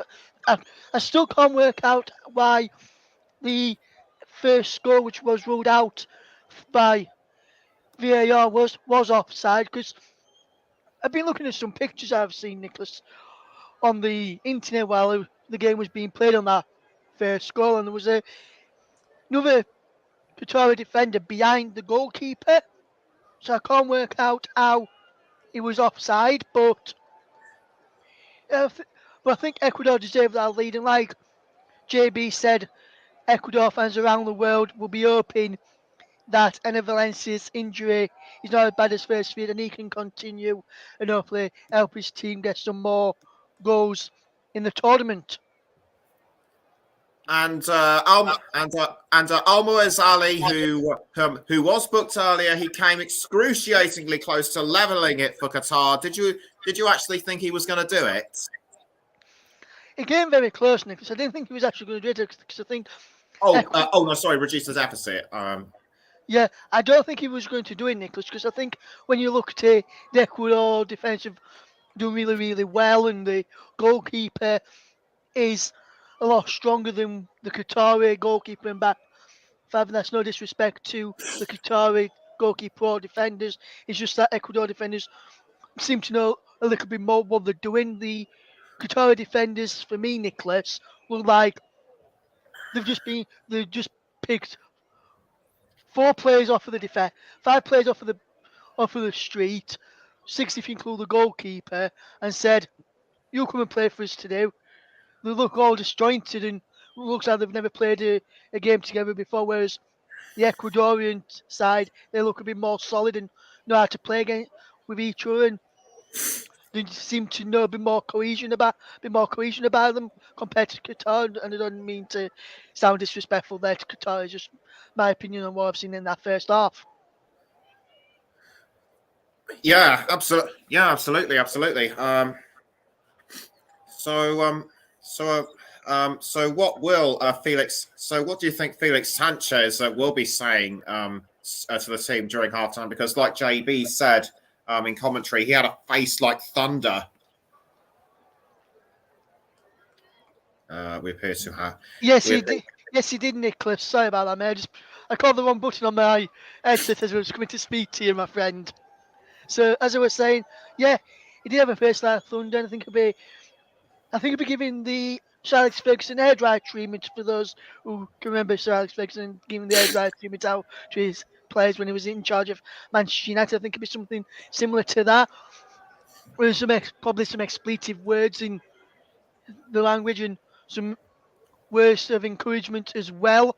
So I think going forward, Qatar have looked good. It's just the defensive side of things which have caused them a number of problems, and I think is why they're having quite a lot of issues when they are playing against this Ecuador side. And I think I'm not sure whether it was Paul or JB who mentioned this in commentary, where they said one of them said Qatar had to be the whipping boys of this group, and I think with the back six, so to speak, when you include the goalkeeper, it looks like, but the forward players seem to have got an idea on how they want and how to do things. So if they just need to work on the defensive side of things and move forward and everything. And just before we continue this, Nicholas, I just want to say a big thanks to everyone who tuned into the World Cup preview yesterday, and a big thanks to everyone who took part in it as well. It was a fantastic thing to make for the channel, and hopefully everyone enjoyed that, and hopefully yourself, Paul, and JB who are with us today enjoyed being a part of it as well. So I just want to say a big thanks to everyone for being involved in that as well, Nicholas. I meant to say just before we start, at the start of the programme, about this thing around to, that's why I thought I'd just mention it when you come to me just now. Yeah, thank you. So we're just about. So we're still going through the. Still going through the halftime break. Enough time for me to plug the upcoming games to plug tomorrow's games, starting with England against Iran on at 1 o'clock with myself on comms, and Russ will be on commentary for Senegal against the Netherlands the Netherlands at 4 o'clock, and the other group B match between the USA and Wales. Matt Cairns will be on commentary duty alongside Luke Turton. So quite a few games. So quite a few good games in prospect. But back to the here and now. Apart from Enna Valencia, who else would you say did really well for Ecuador? Well, when I look at the Ecuador side, Nixon, I'm just going to look at it again.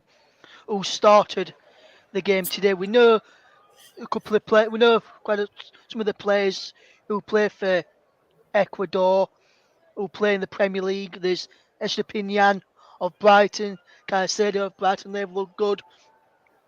I've also been impressed with Mendes, Estrada up front as well. He's looked lively, and Plata in midfield as well. And I think we need to get Ibarra on the ball a bit more, because I've not really seen much of him in that first half. So it'll be interesting to see how they try and get him into the game a bit more and try and cause a few more problems for the Qatari back line. Yes, indeed, and with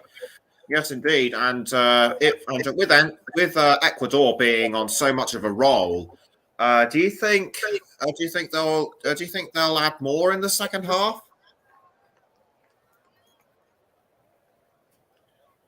Yes, Nicholas, I think they do, mate. I think when you look at it, they've got some good players. They've got some good players on the bench as well. Some of the players that people will have heard of, and I think every time Ecuador go forward, look like scoring because of how bad the Qatari defence and goalkeeper have been in that first half, and they're looking to cause quite a few problems. I know we've got Paul back now, but just before we go on, before I ask Paul a question, we've got some comments in as well. Kevin Benson's been on. He says, I think it could be an average game compared to what we are used to. Trevor Sports has been on. Our good friend Trevor has been on. He says, the TCM Dream Team, JB and PJ. Great jobs, lads. Just a shame it's a poor game. Us about an awful country. And that, he says, he's ruined the Premier League for him. And he's also said to us all, good luck with the World Cup this month. He says he'll tune in when he can in between work, etc. So a big thank you to Trevor and those who have tuned in so far today. If you're tuned in and like to leave a comment like Kev and Trevor has done, you can do so on our YouTube channels, Commentary Hub 2 and JB Sports, and also on our Twitch channel as well. You can get involved there as well. And also, if you want to get involved in tweeters, let us know your thoughts on that first game. You can do so as well at Commentary Live 1. And a question that I've got for Paul is something which, similar to what you've just asked me, is as well, Nicholas. As well as, besides from Enna Valencia, Paul, who has impressed you in the Ecuador side? 'Cause for me, I've said Estrada, Plata, Mendes, Caicedo, Estepinian, and I've said they need to get Ibarra on the ball a bit more. Would you agree with those picks, and would you agree with our statement about Ibarra as well, Paul? Absolutely. I think collectively as a whole they've played very, very well as a team. But I think you're right in singling out Estrada and Casado, certainly. Ibarra, yes, it would be nice to see him get into the game a little bit more. Right now, the entire team is currently dominating this game from start to finish. Like, it's not even a competition right now, in my opinion.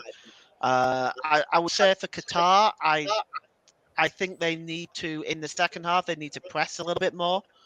For sure, the moment they seem very standoffish.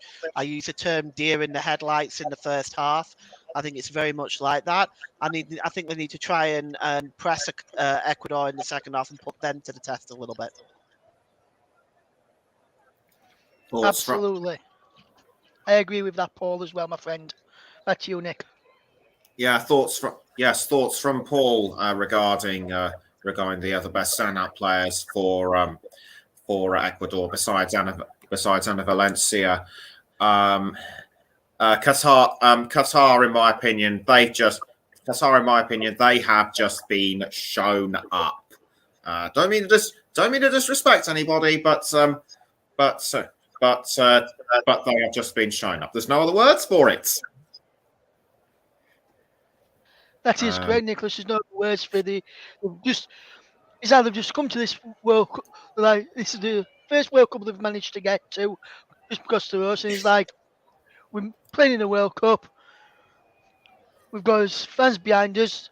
We'll just go out there and perform well. If you call them, and if they're saying they're playing well out there, then there's another thing coming, and I think Qatar fans and the president of the Qatari FA as well, maybe looking at this performance and could potentially say to the manager, if they don't win the next two games, which, to be honest, I don't think they will, they may have a chance against, say, Senegal, because there's no Sadio Mane for Senegal now.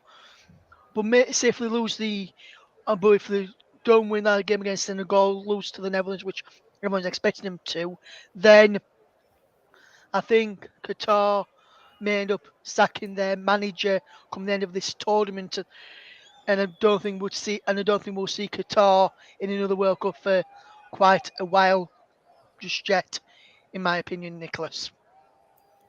Yes, I completely agree with you. You know, I completely agree with you. No one likes to see it. No one likes to see a team playing like a group of scruffy looking schoolboys. That's not the way to put it. So we should be just about coming up to the start of the second half, and you're listening to the Commentary Hub with me. With Nicholas Jones and Russ Vernon, JB Stoddard and Paul James should by now be getting themselves ready for the start of the second half. Ready for the second half. Hope they're enjoying their tea, and you can also hear us on the Commentary Hub to Storm FM, JB Sports, and we're also on our Twitch channel. So Qatar will really need to So Qatar will really need to turn things around. Although to be honest, I really don't see anything like that's happening. But now let's ask about Ecuador, how they're going to do in the group ahead. How do you think they're going to perform against Senegal and the Netherlands? I think they're going to do well, Nicholas. You've seen today how well they can play as a team, and they're showing their qualities today. I think if we continue to play like this, and Valencia manages to shake off his injury, I think they'll have a very good chance of progressing out of this group, especially after Senegal lost Sadio Mane. What news I can tell people from the monitor I've got in front of me, I've seen Valencia back out there for the second half, and I think the team's about to come back out, Nicholas, as well. So I'll get ready for you to turn back over to Paul and JB. Right, thank you. I actually just got the notification that the teams are out. That the teams are actually out onto the stadium. So without further ado, let's hand back over to Paul James and JB Stuttard. And thank you, Nicholas Jones, and welcome back. Just going to read out a few comments that happened in the first half on JB Sports. Do get in touch with us during the game if you want to add your opinions to the match and to the World Cup as a whole. Kevin Benson has said it could be an average game compared to what we've been used to. It has been a bit average, not so from the Ecuadorian point of view, but more from the Qatarian point of view. They haven't really turned up, really. Trevor Sports, our good friend, the TC Up June team, JB and PJ. Where's Duncan when you need him? Great job, lads. Just a shame it's a poor quality game and hosted by an awfully corrupt country, an equally corrupt governing body, and through in the Premier League for him. And there's a few. Ross says, "Hi, Trev, mate. Good luck with the World Cup this month. I'll tune in when I can between work." So there's just a few of the comments that have been flying in on JB Sports pages. But you can get in touch. Please keep your comments clean. We still have a family program, and please keep the messages on with the theme of football and the World Cup. And if you want to air your views on whether the tournament should be held in Qatar or not, that's entirely up to you. As long as you keep your comments clean and don't swear, we'll be delighted to hear from you. You know, we always like to involve audience participation. That is for sure. The news is that Valencia is fine. His goals on 16 and 31 minutes respectively, giving Ecuador the most comfortable 2-0 lead the World Cup side winning could ever have. And Paul, now the onus is on Qatar to really try and put on a good show second half. They're playing that 3-5-2. I don't think it suited him at all. It's still the same. It's still the same two teams of 11, so I don't have to go through the teams again. But really, Paul, they need to change something tactically if they're to get back into this game. Because quite frankly, they're 2 goals and a few snookers down. Really, if you really put it like that, if you put it as bluntly as that. Yeah, they need to start pressing in the second half. They need to start putting Ecuador to the test. Ecuador have had it too easy in the first half. So I think what Qatar need to do is they need to start pressing in the second half and put this Ecuador defence under a little bit of pressure and see what happens. Well, let's just see what effect that Felix Mendes' halftime rant possibly has had on the Qatarians, because they need to really start performing. Here's Arif trying to get the ball forward, but he's lost possession. And it's worth noting for those casual listeners who are tuning into our coverage on any of the YouTube platforms or on Twitch, incidentally. And we say a big good evening to all our Twitch listeners as well on the TC Hub. It's Valencia now. We're deep inside, right on the edge of the area. Ball breaks again, but it's going to break to the goalkeeper, Al Shahib, who had no chance on any of the 2 goals. That went past him. The penalty, 3 goals technically, because he didn't have much. Well, the goal that was disallowed was almost caused by his own making by a poor punch. But the other 2 that went past him, the 2 that did count, he had little or no hope of saving. But the problem now Qatar have got now, they've got to battle back. They've got to try and be. The other problem is they've been so shy and retiring as well. They play 3 at the back, they play 5 at the back, and it hasn't worked for them. But they've got to change it a little bit tactically. Maybe use the wing backs and maybe push them further forward and try and get some support to the likes of Arif and Ali who, as I said at the start, have something like 68 goals between them in sort of like nearly 200 internationals between them. So there's goals further forward, but they just need more support, I think. And Qatar haven't really, certainly the wingmen, really, the number 3 and the number 2, Hassan and Miguez, haven't really given them that support on the flanks. That's my feelings of it. Do you share those sentiments entirely? Do you think the responsibility is more on the wing players of Qatar to really give support now to the strikers, looking at the formation and everything else? Yeah, I think seeing as though the only real chance that Qatar had in the first half came from that style of play, I think it might be worth going back to and again defense under a little bit of pressure to try to create chances for themselves. 2-0 is not out of the question, as you know. It's a funny lead, JB. So it's there's a chance for them, but it's an uphill battle that they're going to move on. And also they need a little bit of luck and reliance on the Ecuadorians being very, very complacent, but they looked a very professional outfit.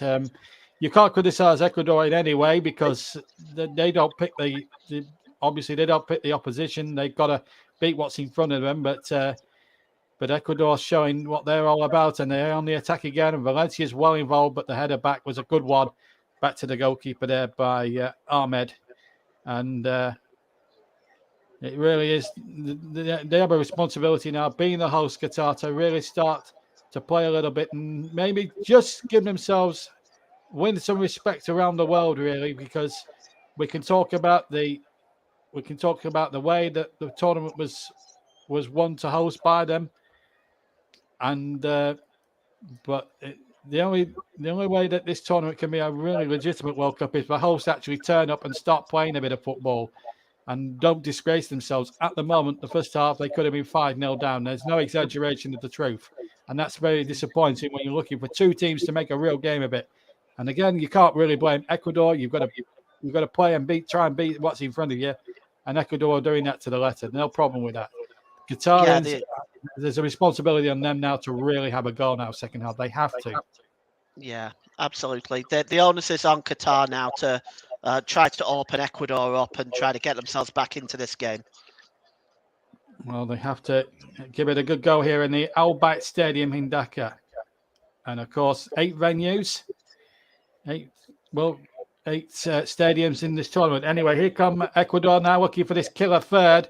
The ball knocked back towards the edge of the penalty area. They were trying to play the ball in towards Plata on the number 19 on the edge of the box. It made a nice little move down the left-hand channel, and in the end, it came to nothing.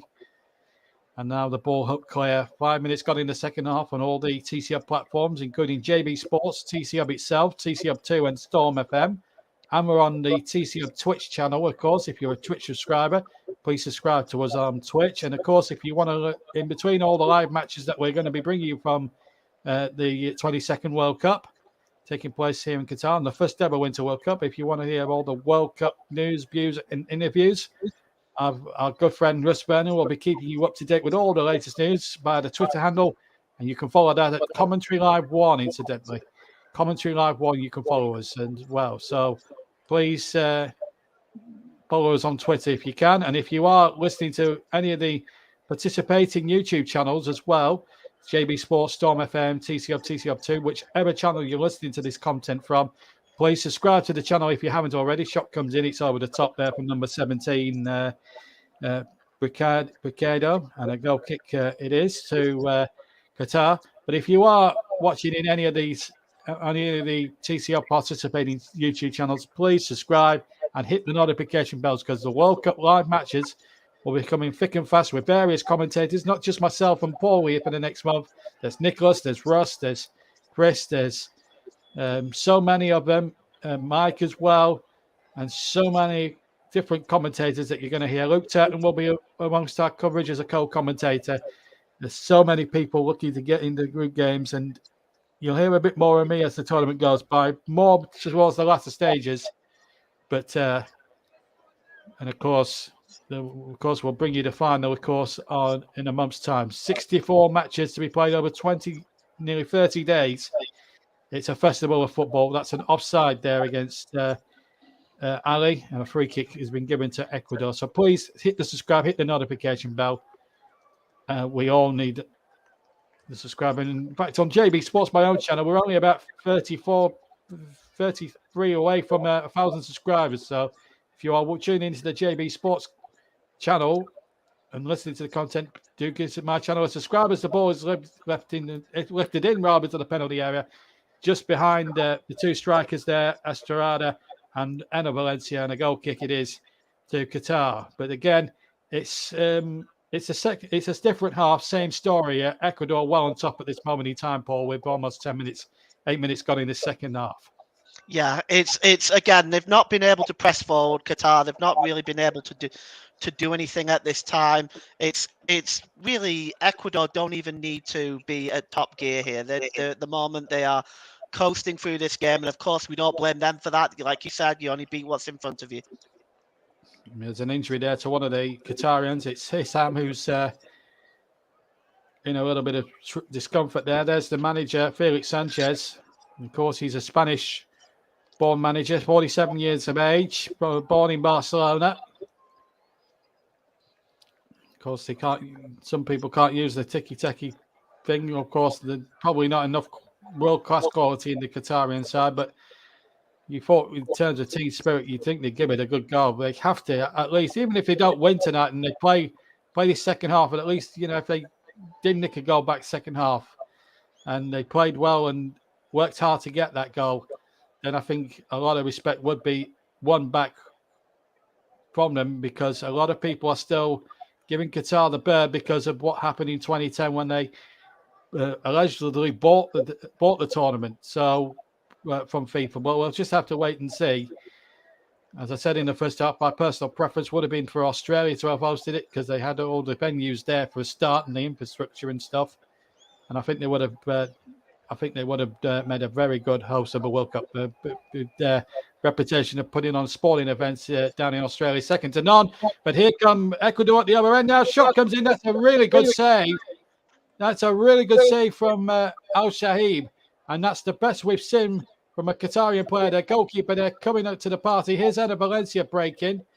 He's got support from Plata. And Valencia takes it out for a throw. But that's a fine save there. I think it was Estrada who got forward here. And in fact, it wasn't. It was the number 10 here, Ibarra. It was Ibarra, rather. Turned the Qatarian defence inside out. It's a terrific right-footed drive. Good eye for the goalkeeper, maybe, Al Shahib, but it's a really good save. And that's probably the most positive thing that the Qatarian players done all afternoon. Yeah, it was a good save. What I would say, though, again, it was too easy to get inside that defence and get that shot away. But it was a wonderful save. I mean, it's kept Qatar in it, because at 2-0 they have a chance. At 3-0, I think the game's over at that point. Mendes has just been booked for a foul on Arif. I don't think it's a yellow card. He's booked him for it. He's booked Mendes for it, but it's not a yellow card for me. I think Arif has sort of rolled about 18 times and has conned the referee into giving Mendes a yellow card. It's a foul, but no more, in my opinion, Paul. It's a free kick, but not a yellow card. I think there's been a little bit of Qatari play acting there. Yeah, it looks a little bit like his boot has kind of just rolled down the side of his leg.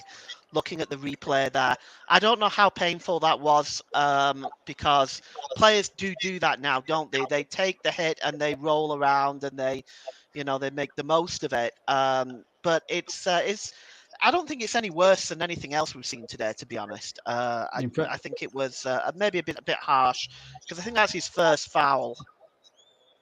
Yeah, and also Ali got up very, very quickly as well. 42% possession, 44 to Ecuador, but still Ecuador well on top in this game. In fact, that's more action areas.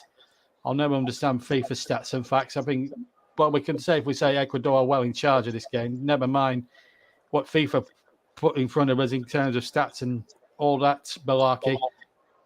They can pick out all these silly stats like goals, expectancy and stuff like that. It's all ridiculous.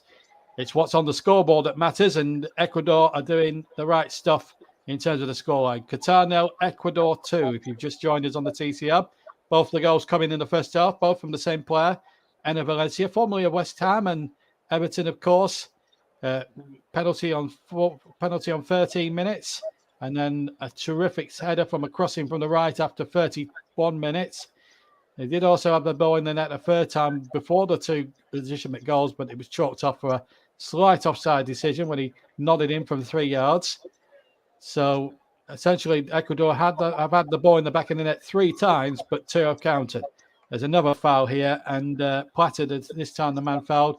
And I have to say, I think that's more of a, well, if the last one was a booking, then surely that one there has to be a booking if you're going to keep with the consistency of it all. But there you go. It's just referee has to referee it on his own merit. Yeah. I have to say though, it's probably been a nervous occasion for the Italian ref in a lot of senses, Paul, because he's supposed to have a World Cup finals match, and there's bound to be a bit of nervousness about him. Yeah, with it being the opening game as well, all eyes are on him and are judging his performance. I try to have as much sympathy as I can with referees, but I find it's getting harder and harder now with VAR, and maybe VAR is working against the referees because it's exposing them in their decision making. And what's worse, a lot of the time they're getting the decisions wrong on VAR. Yeah, but it's easy to be judged though on 15 different camera angles, though. That's the thing, and I'm not trying to defend referees in that stage, but they've only got one shot at it, and where we've got the benefit of like 25 different camera angles on monitors to watch it from, and it's very easy to sit there and criticise. But some referees make easy mistakes, some make genuine mistakes, and that's just how it is in World Cup football sometimes. But then FIFA don't help the situation by telling referees to clamp down on this and clamp down on that. Anyway, Qatar looking to bundle their way forward, but they can't. We're coming up to an hour gone then on all the TCR platforms. Paul's got to choose the man of the match around about the 88th minute mark. I'm sure he's got a few Ecuadorian candidates in mind. That is for sure, but I'm not sure there's any candidates you could say from Qatar at this point, unless one or two of them start turning in really world-class performances in the next half an hour. There's an injury here for Ricardo Brighton as well. He's down injured, and there's going to be some substitutions lined up. Now, the reason why I didn't go through the substitutes like I normally do for league games is practically that the rest of the 25-man squads or the 26-man squads, all of them are substitutes. So outside the 2 11s that are taking part in the game or start the game, all the squad members are all effectively substitutes, and that is so that's why I've not run through the substitutes. There's just too many, frankly, to go by. But there could be a substitution here lined up. We've had an hour, Paul, and it's fair to say, in a lot of respects, that this has been a bit of a training ground exercise for the Ecuadorians, essentially. Yeah, it has been. There's not been much going on from Qatar. Ecuador, I think their next match is against Holland, so they're going to get a much sterner test there. But I think Ecuador can be very happy with the way they've played. They've done everything that they needed to do. They've been in control of the game. They look very composed. They don't look threatened in any way. I mean, of course, you'll get hypercritics who'll say, well, they've got Holland next, we'll see the real Ecuador. But like I said, you can only beat what's in front of you. Absolutely. Qatar going for, wow, that was the best we've seen from Qatar. A header coming in from about 9-10 yards out, just to the right of the penalty spot. Not sure who got the final touch, but it was a decent header. Goalkeeper, I think, had it covered, but a little ray of light potentially there for Qatar as the header from, who was it? It was number 2, Miguez, who has looked a little bit lively down the right-hand side, I must admit. Probably more shining a light. Heading just wide of the target, but as I said, goalkeeper had it covered. But a little bit of positivity there for Qatar to cling to there. It's something. At least they're getting the ball into the box. At least they're creating a chance. Because they haven't done that throughout the entire game, apart from that one chance at the end of the first half. So it's positive by Qatar. It has to be now, and they need more of that in the next sort of 28 minutes so that remain in this opening game. First of 64 in this tournament. The last World Cup finals now to contain 32 participants. Of course, in 2026, in 4 years' time, FIFA are going ahead with plans to increase the tournament to 48, which is another one of their controversial schemes. Again, it's just to rake in the money and everything else, and player welfare has always been pushed to one side in these circumstances, and that's wrong for so many reasons. Offside given, and a free kick has been given to Ecuador. One of the Qatar players, I think it was Arif, was tagged offside. Free kick now with 63 minutes on the clock here. Don't forget, there's more World Cup action coming your way tomorrow. England begin their World Cup campaign against Tehran at 1 o'clock. That's the 1 o'clock kickoff UK time. And you'll be able to hear that with Nicholas Jones. Nicholas Jones will be commentating on that one for you. And then later on, and then after that, the Netherlands in action in the other game in Group A. You can hear that with us as well against Senegal, without, of course, Sadio Mane.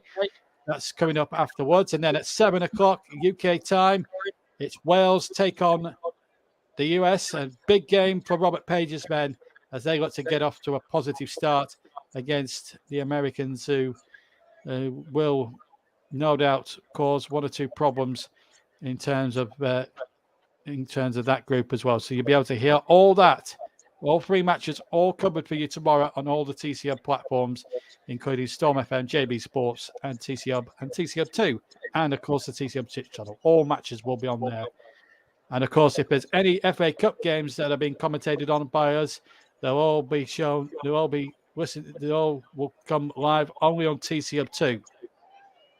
So if there's any, because there was a couple of FA Cup games in a couple of weeks' time as well at the end of November, we'll be focusing on.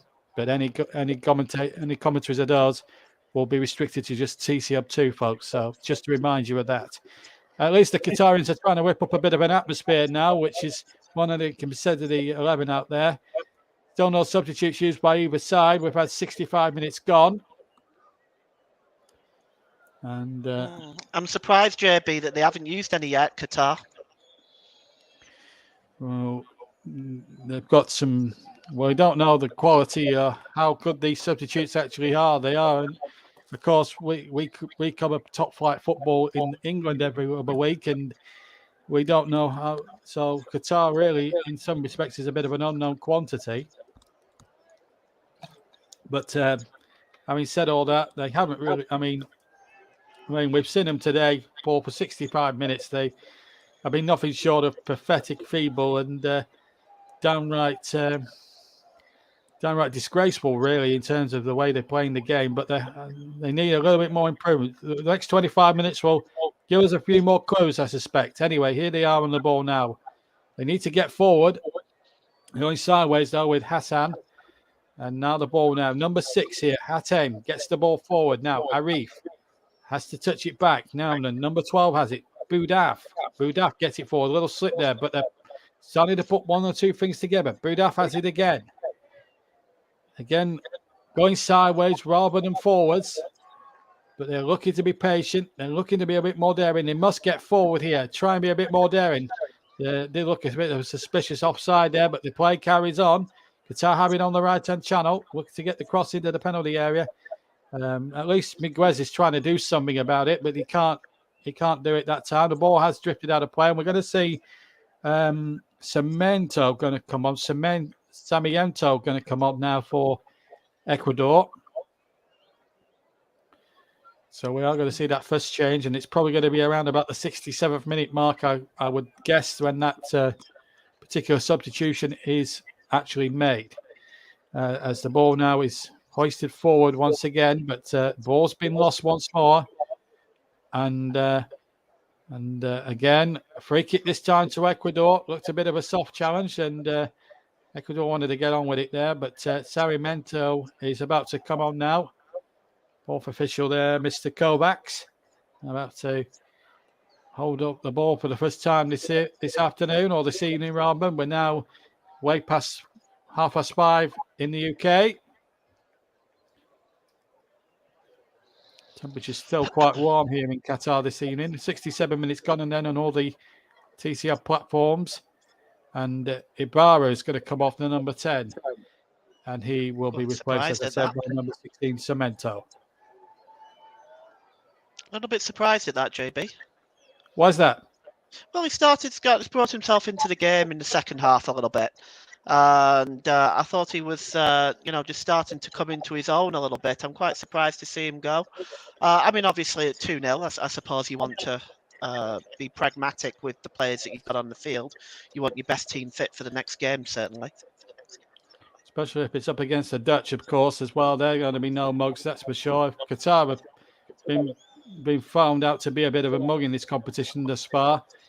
Then I have to say that the Netherlands will definitely hold Holland to give him their former name.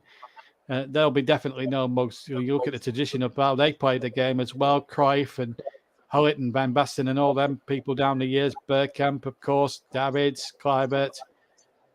We haven't really seen real Dutch player come to the surface for a few years since those heady days. Ball played along, and at least Ecuador have turned up and played quite a bit of football here today. Here's number 3 on the ball now. Hassan trying to bring the ball away. Good little dummy there by Arif, but he didn't come to much there. He's trying to make one or two things happen, Arif. And he's having to feed on practically scraps at the moment. As Valencia now has it, the captain of Ecuador, who scored a brace this evening. And he looks to pick up number 19, and he's got it now. Platter, has he got a couple of Qatarians on a platter there? Not to put a pun on it, but it's knocked away once more. Arif chasing this one, but again knocked away. But Qatar having a little bit more of the ball. It's just what you do with it that counts, and they haven't done much with it for 69 minutes. Maybe they'll do something now. Number 14's got it now. Ahmed goes inside again. Number 12 has got it this time, and this is Boudef.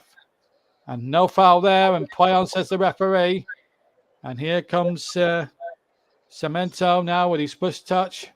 We've got almost 20 minutes plus stoppage time to play. A third Ecuadorian goal will kill it off. That's a definite push, and a definite foul there on Caicedo, and a free kick it is. And it was Alheidos who was fouled there. We're going to see number 4 now, Wad, and number 9, Montari. Not Sully Montari, but another Montari as Qatar now prepare a substitution. So I'm betting Montari is sort of a striker, so to speak. But there you go. So we've got 20 minutes to play. Ecuador have a free kick. They're 2 goals in the clear. A third one could well kill it. The ball played in towards the back post, and looked a foul there by Torres. And what's the referee giving here? No, he's not giving anything. Did look a foul there by Torres, but the referee's let it go. And we're going to see a double substitution from Qatar. So Al-Aidos is coming off. He's going to give that to the captain now, Al-Shaib. So Al-Aidos is gone. He's going off by the side there. So Hassan Al-Aidos, he's been quite frankly poor. So Mohamed Wad comes on, number 4. That's W-A-A-D. And Montari on as well. I'm not sure who he's replaced. It hasn't been confirmed on our screen. But he's now on as the throw comes in. We'll get confirmation from FIFA as soon as we have got it. And the ball now way back once more, and Ecuador looking in comfortable control. I'm assuming it's neither Arif or Howie because it's an attacking substitution. We haven't got I still haven't had any idea who Montari's actually replaced, because I haven't seen any captions from FIFA, anything at all. I can try and get that for you, JB.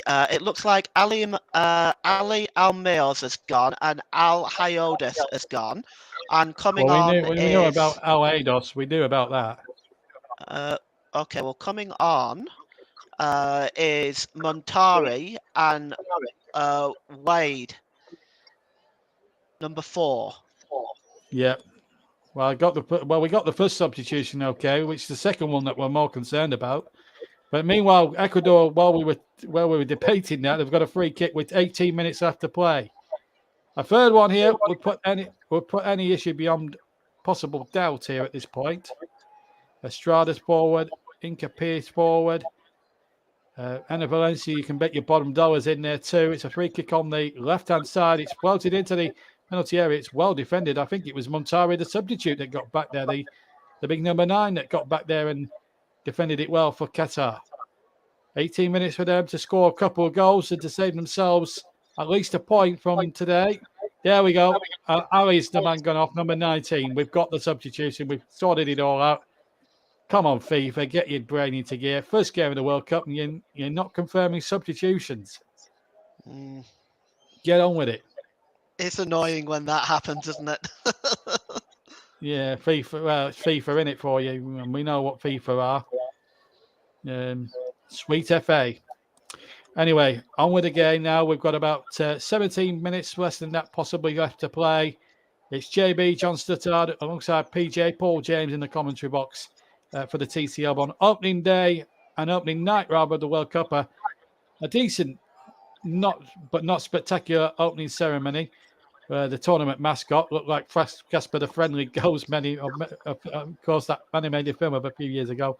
It looked that for a mascot. I mean, we've seen some great mascots from Italia 90 to Footix from France 98 and great mascots like that. But this was probably the worst mascot in World Cup history. Even World Cup Willie was better than that. I think that was way back in 1966. But unfortunately, Qatar have failed to sparkle on opening night thus far.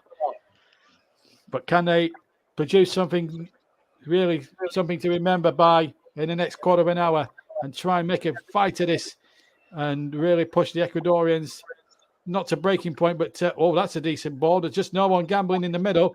But now then, they've got a chance here with the number 14, Ahmed. Can he get the ball into the penalty area? He plays it back to Arif. Arif hits it, but he hits it far too high with the right foot. And I have to say, in a lot of respects, that effort from Arif, in a nutshell, sums up Qatar's evening in that one moment there. Got well underneath it, and it was rising all the time. Yeah, it was a poor effort, that, wasn't it? Just gets his foot underneath it and blazes it. This has been the way it's been though for Qatar in this game. They've looked all at 6s and 7s. They haven't really created much, and they've been well and truly. I don't see any way back for them in this game the way they're playing. Well, it doesn't look as if Ana Valencia is going to finish this game, I'm afraid, because he's broken down again inside the centre circle. He's up on his feet. The two physiotherapists are out on the field there, and I think with the time that he's left in the game, and considering that Ecuador have got a 2-goal lead, which Qatar don't look as if they're going to reduce the arrears at all this evening, I think it's probably a good idea at this point, even if he's carrying a knock, just to take him off at this stage and save him maybe for the Dutch game, and then maybe for the Senegalese, or maybe even going farther than that, the Senegalese game. It's a great performance from Ana Valencia. He's done really well. Was denied a hat-trick at the start, of course. Well, he had the ball in the back of the net 3 times, so he didn't get the match ball because the first one that he did put in was, chalked up as Chiventis now comes on to replace him. He wears number 5. And so I think that's a wise substitution in terms, Paul, how much time we've got left in the game. We've got less than a quarter of an hour to play, and the fact that Ecuador in a very, very comfortable 2-goal lead. Yeah, they're in a comfortable situation now. They can take Valencia off at this stage, rest him for the next game. They don't want to risk any injuries or anything like that. So it's a smart decision. And let's face it, they're just not looking in this game at Qatar. That I honestly can say that I think Qatar could probably play till midnight and still not score. Yeah, they could play about until 1 o'clock tomorrow afternoon when England kick off and still not score. And I don't mean to be harsh and I don't mean to be blunt, but I'm calling it as I see it. And there's another yellow card going to be brandished to I think a Qatari here. It's Arif, number 11. Frustration. There's a lot of frustration there, understandably so. They haven't done themselves justice. It's obvious. Plata was the man fouled. He's taking him out quite clearly. It was a naughty challenge and fully deserving of a yellow card. And he's, unfortunately, from Arif's point of view, he's actually been one of the few players who have actually tried to play the game. Shares the same first name as a certain Pakistani fast bowler, Wasim Akram, funnily enough. Him. Oh, I remember him. I saw him play for Lancashire. Oh, my goodness me. So many trophies he won in the 90s for Lancashire was unbelievable. I mean, the amount of NatWest we won in those days was unbelievable. But he's no Wasim Akram. He's unfortunately, it was a sort of a fast bowlers type challenge, that one. But he's got a yellow card for it. There's no doubt about it. But my worry is now from the discipline side of it, if they commit any more of these Qatari players, I mean, if any of those on yellow cards, and there's at least 4 or 5 of them now on bookable offences, on caution cards, Paul, if any one of those makes another rash challenge, that's it. They're off the field and missing the next game automatically. Yeah, that's it. That's it. And they've got a couple of key players that have been booked as well. So it goes into effect, of course, if they get booked in the next game, then they miss the last game, which, of course, right now will be whether or not they're going to get through. Well, they could have a third here. Oh, it's over the top. It's over the top there from Somato. The ball, it was offside in any case. The ball was being played over the top, but the flag had gone up in any way, shape, or form. There's the he looks level, but we'll give him the benefit of the doubt here. But that's just it's a bad miss from Somato. Really, he should keep that down. Really, but. Yeah, maybe the linesman's flag's got him out of jail there a little bit, Paul. Should have been 3, really, but obviously the offside flag would have intervened regardless. Yeah, exactly. And he didn't know it was offside either. You could tell by his reaction. He blazed it over the crossbar. You've got to do better from that, but he'll look at that as a missed opportunity. Hopefully, he'll learn from that. Well, there you are. That's just you like to think so, but to be fair, Ecuador have been good value, even if it has just been the 2, and you can't get away. You can't. There's no denying that right now. But it's been a very good professional performance, shall we say, from the Ecuadorians against a team that was supposed to be the so-called whipping boys. But it's been an amazing performance. They've done really well. Ecuador, as me and Paul have said time and time again this afternoon, it's the ball play through. That's going to be the goalkeeper's surely, and there it is. And I have to say, it's been there. And Qatar now. This was probably, with respect to them, they were. This was going to be their best opportunity to try and get some crucial points. And I just feel they've really missed an opportunity or missed a trick to try and put the Ecuadorians under pressure, as though their goalkeeper's taken a bit of a battery from Plata, whose momentum more than anything else took him into him. So no malice on Plata's part. 10 minutes to go then. Qatar 0, Ecuador 2. Yeah, I'll tell you what it is, JB. I think that they've made it almost impossible for themselves to qualify now. They have to get something out of the Dutch. 3 points won't be enough in this group to qualify, I don't think. So, excuse me, I would say at least they need a point. So that would mean beating Senegal, which, although they don't have Sadio Mane, they still have quality in that team. It's going to be very difficult. And then getting a point off the Dutch, that'd be quite some shock, wouldn't it? Really. Yeah, I think they need 3 against it. You'd have to look at 3 against the Netherlands, considering that as they wind up another one throw here, Ecuador ball comes out again. A third one would also help the goal difference, and the goal difference doesn't help with a -2 goal difference, because it obviously if you tie with second place, even if they got 4 points, it still wouldn't guarantee them passaging through to the next round of the. I think there's another off the ball incident here. The referee spotted. He's had an eventful game, Mr. Orizaro from Italy. Down goes number 20, Mendes. Number 4 involved there for Vlad involved. And he's pushed his face there. I have to say,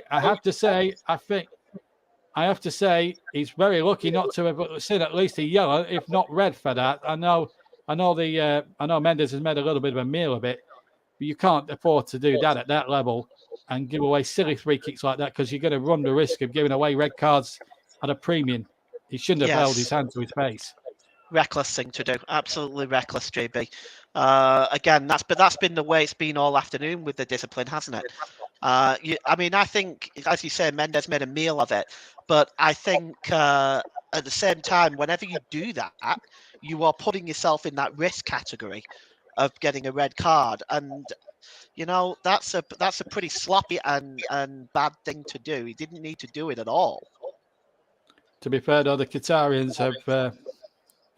Excuse me, the Qatarians have been very ill-disciplined in the way that they've gone about. And I remember David Coleman, well, I don't remember David Coleman, but I heard David Coleman once in the 62 World Cup when Chile played Italy. The Chileans came to play football and the Italians used force. Well, it's been a little bit the same here today. The Ecuadorians have come to play football and Qatar have only used force. And unfortunately, that cannot be good for the World Cup when you've got one team trying to play the game of football and you've got Qatar here who have been fouling and hurting, have been fouling very recklessly. And it's no surprise when you've got anything up to 5 or 6 yellow cards for one team. It tells its own story. Yeah, it does. It does. But there isn't. I think a lot of it may be down to temperament. They know that they've been outplayed today. They know that they've been outplayed on every level. So I think a lot of this is just lashing out, really. They know that they've not been able to do anything with it. Well, that's it, isn't it? I mean, that's the $64,000 question at this stage of proceedings. It has been a disappointing game, and we expected both teams to go at it hammer and tongs. I thought there might be a few meaty challenges in at the start, but I didn't expect there'd be so many than what we're seeing. Because the World Cup is supposed to be the greatest show on footballing show on earth, and it has been quite frankly disappointing, Paul. Yeah, it has been today. It's been very one-sided, and hopefully the games will improve over time, and we'll see some much better games. Hopefully, we'll see some good games tomorrow. England and Iran. I'm hoping that just won't be one way. Wales and the USA, another interesting sort of game. So let's onwards and upwards. I'm hoping that I'm going to try and be as positive as I can and state that the games are going to get better. Well, I was going to just break off for a moment, but the ball was going well out of play as Estrada tried to reach it, but it wasn't to be. So 5 minutes stoppage time to play on the TC Hub, everybody. If you heard background noise in my studio, I do apologise. Live alternate commentary. Paul's going to get his thinking cap on in a second or two. I don't think there'll be much thinking to be done because I think I might have a fair idea who his player of the match will be. As Qatar go away for pursuit for one, and Montari with a super speculative effort from just to the left of the box, or just to the right, rather, of the box, just goes fractionally over. And that's the first time in the game, and we played nearly 86 minutes, Paul, where actually Qatar have actually looked a bit of a threat. Montari with a good half-volleyed shot that just goes over the top of the bar. Yeah, best moment of the match for them, that. It was unlucky. It was an excellent effort. And it looked like it was dipping, but it just wasn't dipping quick enough. But, yeah, best moment of the match for Qatar, that. And the only real bright spot, then there was that chance at the end of the first half as well. But it has been that sort of evening, really, for Qatar. It just hasn't come off for them. And, well, they've got to get back on that training ground, PDQ. One must admit that now. Let's just check a few of your comments. Unfortunately, we've had, as the ball's hooked up in the air, unfortunately, we've had one or two people hidden by one of our. Unfortunately, that's disappointing to see. But please comment if you do have an opinion. But as I said, keep your comments nice and clean. And we're still our family program. Anyway, we've got about 3 minutes to go plus injury time. I'm going to ask Paul in about 30 seconds from now about his player in the match. In fact, we'll ask him now. Paul, who's going to be your player in the match? Sponsored, of course, by Commentary Services. Enna Valencia. I knew you'd say that. Well, he's been outstanding, hasn't he? He's been a threat from beginning to end. Very unlucky not to get 3 goals. He was denied that by VAR. I'd like to mention Estrada as well, who's also played very well. Casado was honourable mentions as well, but I think the man of the match belongs to Valencia today. Yes, Enner Valencia, our player in the match, sponsored by Commentary Services, and I think a justified winner of our supplementary award, as a corner has been given to Ecuador because the goalkeeper couldn't keep that in play. It was a cross that came in that was deflected from the right-hand side. And here's Plata, who takes the corners. He's going to take another one from the right-hand side now. As Ecuador look for the icing on the cherry on the cake, if you like. So let's see if we can try and finish this off now with a third goal. 2 minutes to play. Enner Valencia is our player in the match, as I say, sponsored by Commentary Services, and a very obvious and good choice from our co-commentator today, Paul. Let's just see what happens now as Plata knocks the ball into towards the near post. It's headed away by the Qatarians. It'll be another throw for Ecuador. So we've got about 2 minutes plus injury time to play. I can't see it being too much in the way of stoppage time as opposed to the first, because we've only had a sprinkling of substitutions. I think we only had about 5 substitutions in the entire game. And we haven't had too much in the way of real massive stoppages. So I would say probably about 2 or 3 minutes, I'd guess. But don't quote me on that. And anyway, number 17 is going to take the throw here for them. Ricardo. And here's Plata. Here's Plata again. And he goes down. Referee says that's fine. Here come Qatar now. 1 minute plus injury time to go. Qatar trying to make inroads. They've got to throw in almost short of halfway. So they've done fairly well. There's going to be a couple more changes now. 11 and he's going off. So Estrada's going up, and 26 Rodriguez is going to come on. And number 21 Franco is also going to come on at this point. Estrada now handing the captain's armband to number 7 there, which is Purvis Esteban of Brighton. And he's taking a little alternative.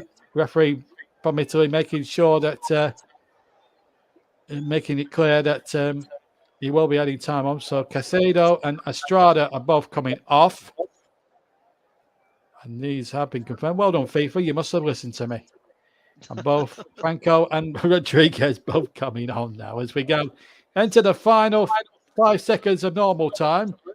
And our 4th official, Esteban Kovac, will give us some indication. We're now into injury time. 5 added minutes. Well, not sure where that comes from, really, for the second half. I would have said 2 or 3 at that point, but 5 added minutes. It's a bit of a questionable one, but not normally, though, in league football, we turn our nose up at that if there wasn't that much in the way of stoppage time. Can't remember too much in the way of time wasted. No, there's been a couple of players go down, but I think 5 minutes is a little excessive.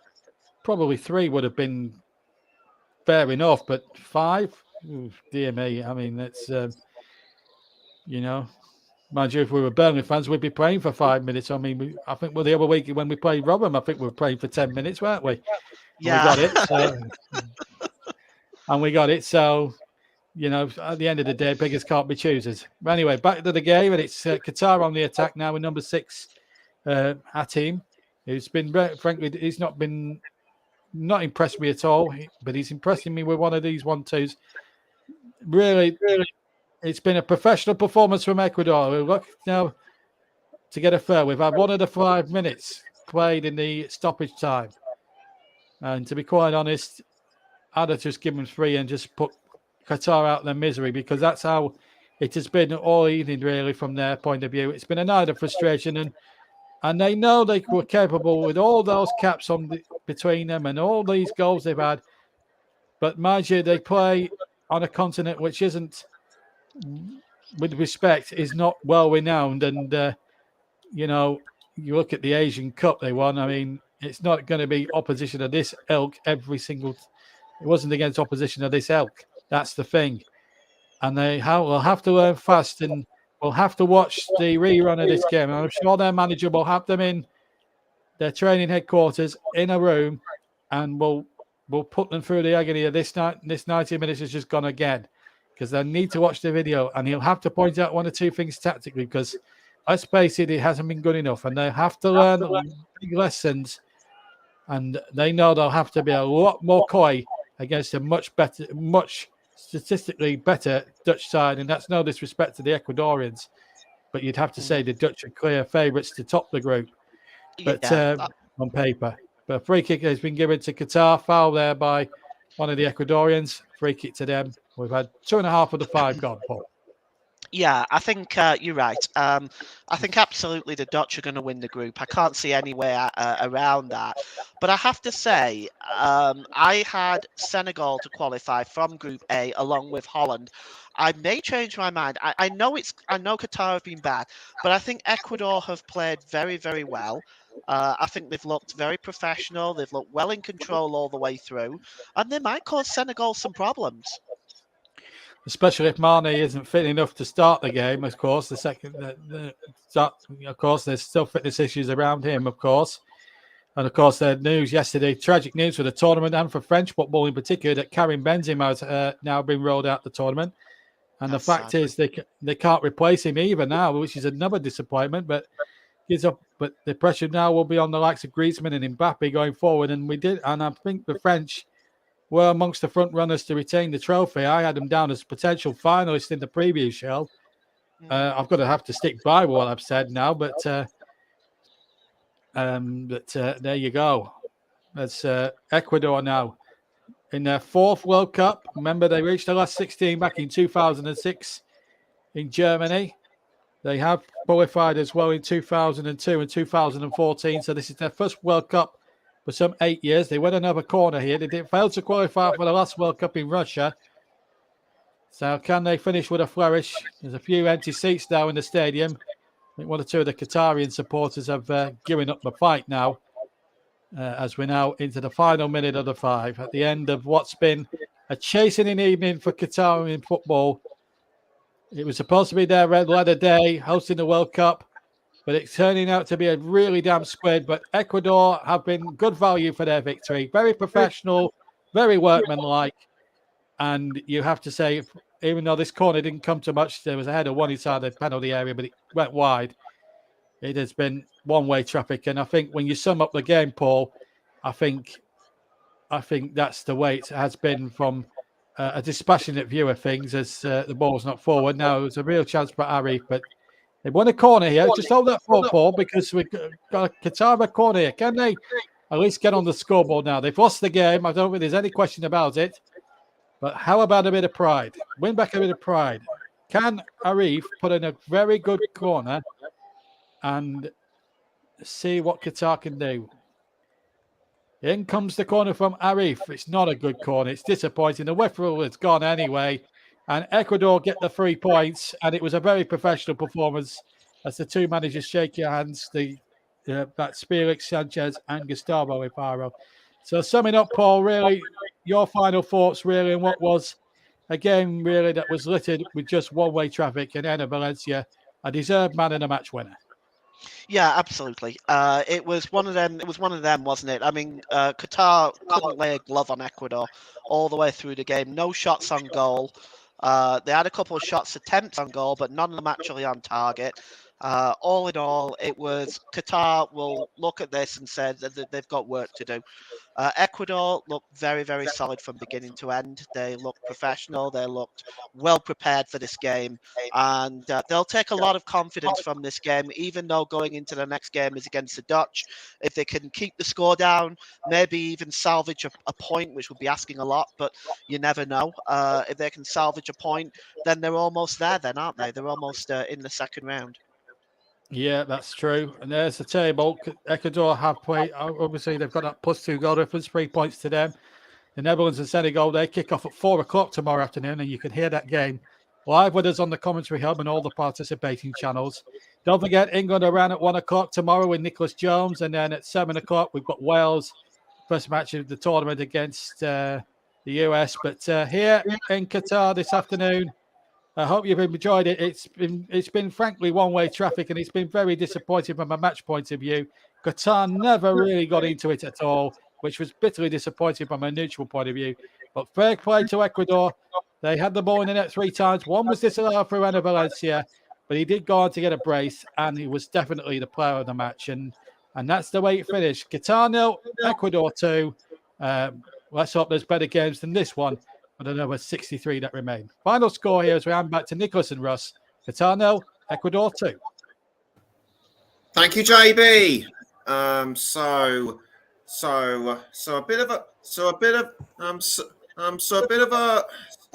not quite the opening we would have wanted.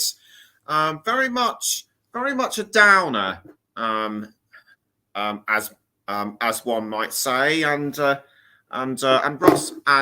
Ross Vernon, once Ecuador got into their stride, things really did start to fizzle out on the pitch. Absolutely, Nicholas. Ecuador were just absolutely fantastic from start to finish. Once they got into the stride, I think that early goal which got disallowed, I think that kicked Ecuador on and was like, ooh, we need to prove that we can score goals without VAR getting involved, and they did that. And Valencia should have had an hat-trick. But then again, when I've seen another picture of that offside goal, that first one which got ruled out, that disallowed goal for Ecuador, I can see why it was ruled out. It was the correct decision in the end. Having seen another picture from it, I think Ecuador played absolutely fantastic performance from them, and I think they deserve to get off to the winners. As rightly pointed out by JB and Paul, Qatar were woeful today. Need to sharpen up if they are to get anything from the tournament, and especially when they play against the Netherlands on Friday, which is their next game. And I think where they performed today, I can see the Netherlands putting more than two past them. I think come Friday, Qatar could be out of the competition, and maybe Ecuador and Holland, depending if Holland beat Senegal tomorrow and Ecuador win on Friday against Senegal, those two teams could have could go into the final group game, just playing to see who finishes top and who finishes second. I have a feeling you could be right there. So all that hype for Qatar, and yes, it all comes to nothing. Absolutely, Nicholas. I think you could be right there. Qatar be wanting to get a win in their next game to try and give them a chance, but who knows what will happen. But I think the Netherlands, with the squad that they've chosen, could end up proving to be too strong for Qatar when they meet them on Friday, depending how they go against Senegal tomorrow afternoon, which you can hear with myself providing the commentary for that one. Right, thank you. Right, thank you, Ross. We're just about out of time. So besides the Netherlands, besides Senegal against the Netherlands, we've also got it's also the first appearance of the home nations tomorrow, starting with England against Iran at 1:00. I will be on commentary for that one, and Wales face the United States. Join Matt Cairns and Luke Turton at 7:00 tomorrow for that one too. So my thanks to Paul and JB for the commentary, and also thanks to Russ for giving us his insights. So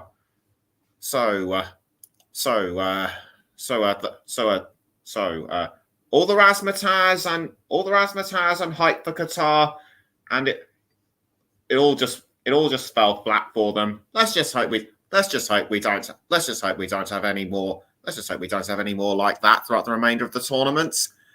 Until tomorrow, good night.